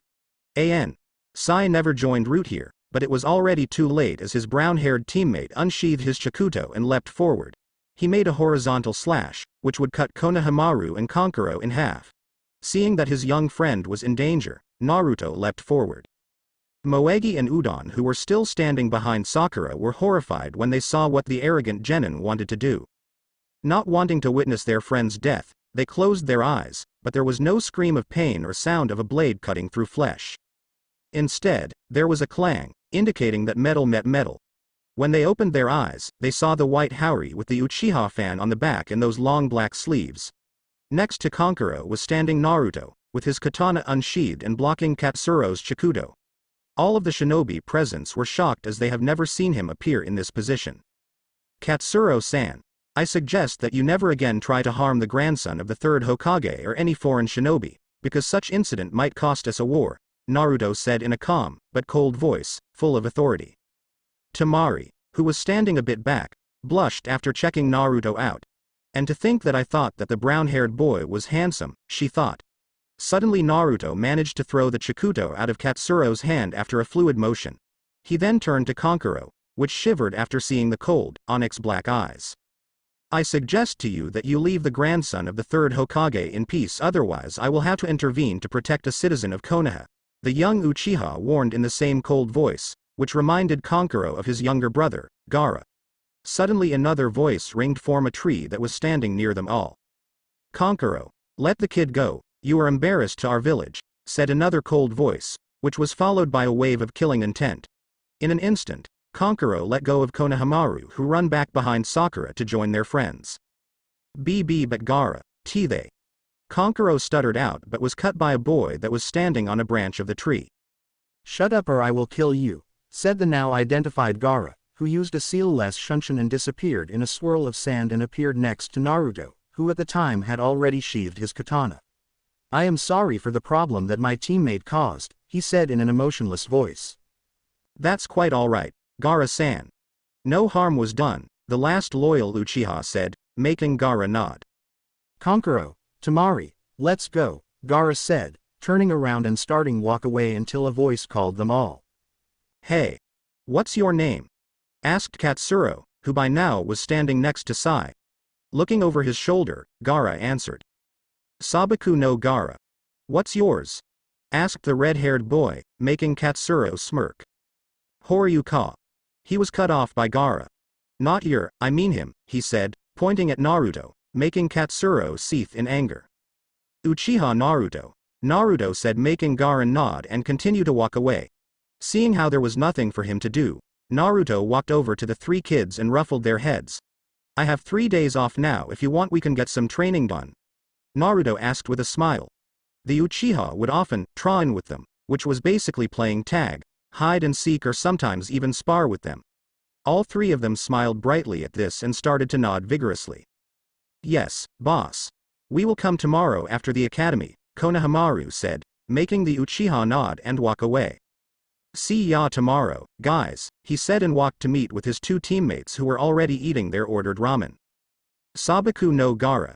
You are an interesting one, he though as he entered the bar. 3 days later, Team 7 met in front of the academy to enter it together.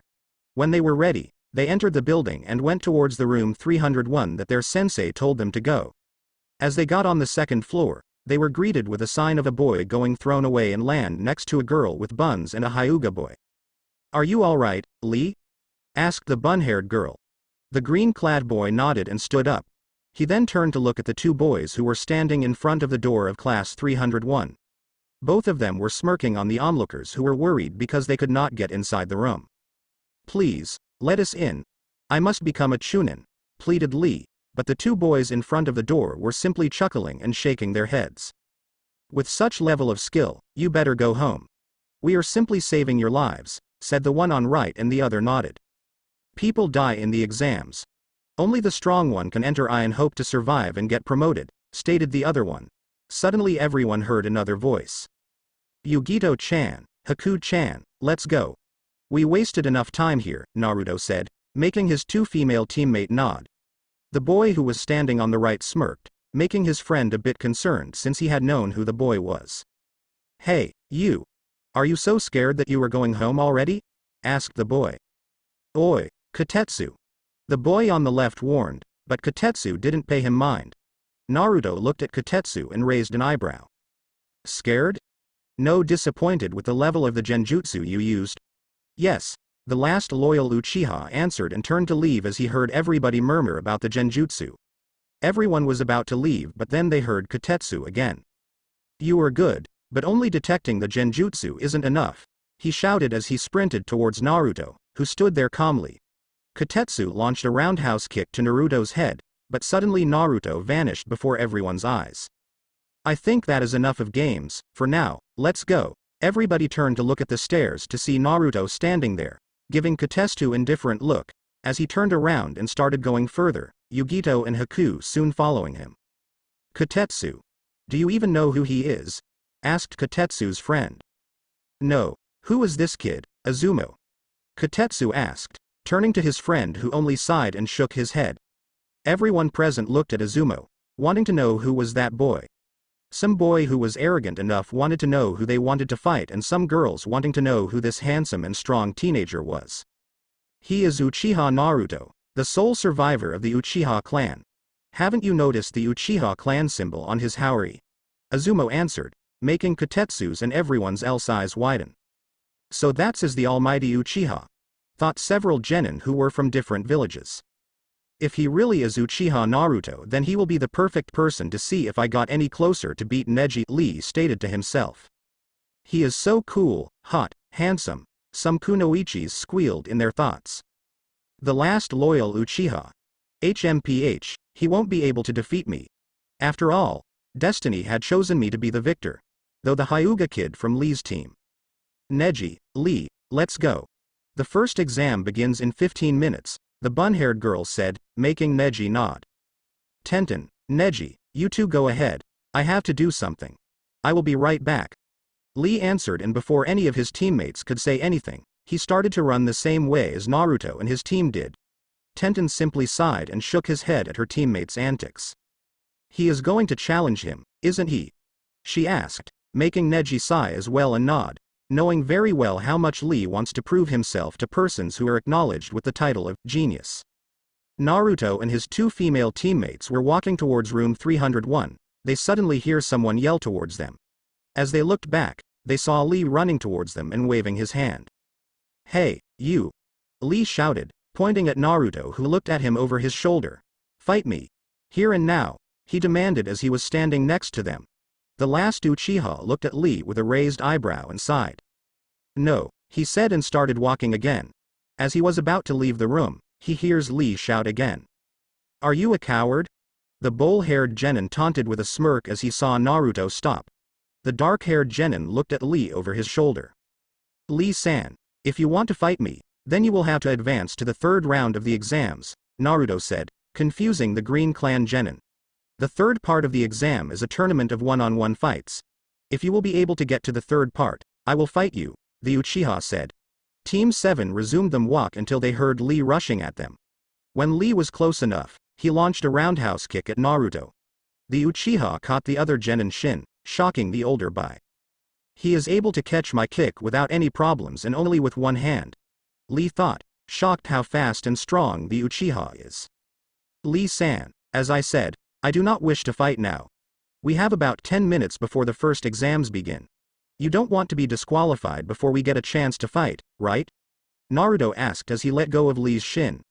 The green-clad genin nodded, and after a quick speech of fire of youth, he went back to find his teammates. "I think it is time we go to the room as well, right, Naruto-kun, Yugito-chan?" asked Haku, and got two nods with smiles in return. Hokage's office. Sarutobi Hiruzen was sitting in his office, doing the same thing he does every day since he became a Hokage. He was doing paperwork. The aged Hokage was reading reports from various missions, from D-ranked to A-ranked missions, as well as some things that shouldn't be on his desk, like some reports of an old lady being robbed by some civilian. His work was interrupted by the sound of a window being opened. Hiruzen smiled, knowing very well who it was. "Good to see you back, Jiraiya-kun. I guess that you have something interesting that you came to the village yourself to give me a report about what you discovered," said the Sandaime as Jiraiya took a sit in front of the Hokage. "Sarutobi-sensei, I have some troubling news." The white-haired man gave Sandaime a serious look, making Hiruzen's smile to fade away. He sends his personal Anbu squad away and used a jutsu which made it impossible for anybody to hear what they talked about. "So, what is it, Jiraiya-kun?" asked Hiruzen as he took out his pipe and started to smoke it. "I have actually 3 things I need to tell you. Let's begin with the best one. I have been summoned on the Mount Myoboku for another prophecy," said the Toad Sage, making Sandaime raise a curious eyebrow. "What did they say?" asked the old man. Jiraiya nodded and thought a moment. "Well, he said exactly that. Jiraiya-kun, a storm is coming, blood with being shed, 1,000 will be killed. There is only one hope for the world to survive. He, a boy who was blessed with a godly talent, but was cursed by his clan's blood. Should he follow the darkness, he will be the one to destroy the world, but if he will choose another path, he will be the one to bring peace to the world." "That was exactly what the great Toad Sage said to me," Jiraiya said, alarming Hiruzen about the storm part. "Sarutobi-sensei, do you know who he could mean?" asked one of the Sannin. Cursed by his clan's blood? If I would have to guess, I would say that it would be someone from the Uchiha clan, and now that we have only 2 Uchiha alive, my guess would be either Uchiha Itachi, which would be very troublesome, or Uchiha Naruto, the last loyal Uchiha to our village. Of course, it is only my guess. I think that we will have to wait until we are sure," Hiruzen said, making Jiraiya nod. "As you know, there is the Akatsuki group, which later helped out in some Iwagakure affairs. I had spied on them since I had some bad feeling about it, and I discovered something very bad. The group is after Biju. Why? I have no clue, but I know that if they are after Biju, they will come to Konoha for them both. Another thing is that I have found out who some of the members are. Orochimaru was one of them, but he left the organization. Then there is Uchiha Itachi and Hoshigaki Kisame. The only other thing I know about the group is that they are paired in groups of 2 and each group has their target. Itachi and Kisame are after Kyuubi Jinchuriki, but I don't know who will come for Nibi, said the legendary Toad Sanin. I see, we will have to tell it to Kakashi, who is their sensei, Hiruzen said, making the Gamma Sanin nod once again. And what is the last thing that you want me to tell? Asked the aged Kage. This is probably the worst of them. 2 days ago, Kumogakure, Iwagakure, and Otogakure, the new declared shinobi village, have made an alliance, which they called the Heavenly Alliance. But that is not the worst. What I am worried about is that their armies started to move. I don't want to say it, but if it continues, then the fourth great ninja war is at Konoha's door, Jiraiya said, making the god of shinobi go pale until his face went to very serious. Jiraiya, I have a mission for you. You are to go and bring Tsunade back, no matter the cost. Say to her that if she won't come back I will declare her a missing nin and I will send my best Anbu squads with you to take her down. Now if you excuse me, I have to inform the council about everything you told me today, Hiruzen said as he stood up and left his office, leaving a pale Jiraiya alone to his thoughts if he could fulfill this mission. I am getting too old for all this shit, Ninja Academy, room 301. As Team 7 entered the room that the first exam was held, they were welcomed by a wave of killing intent.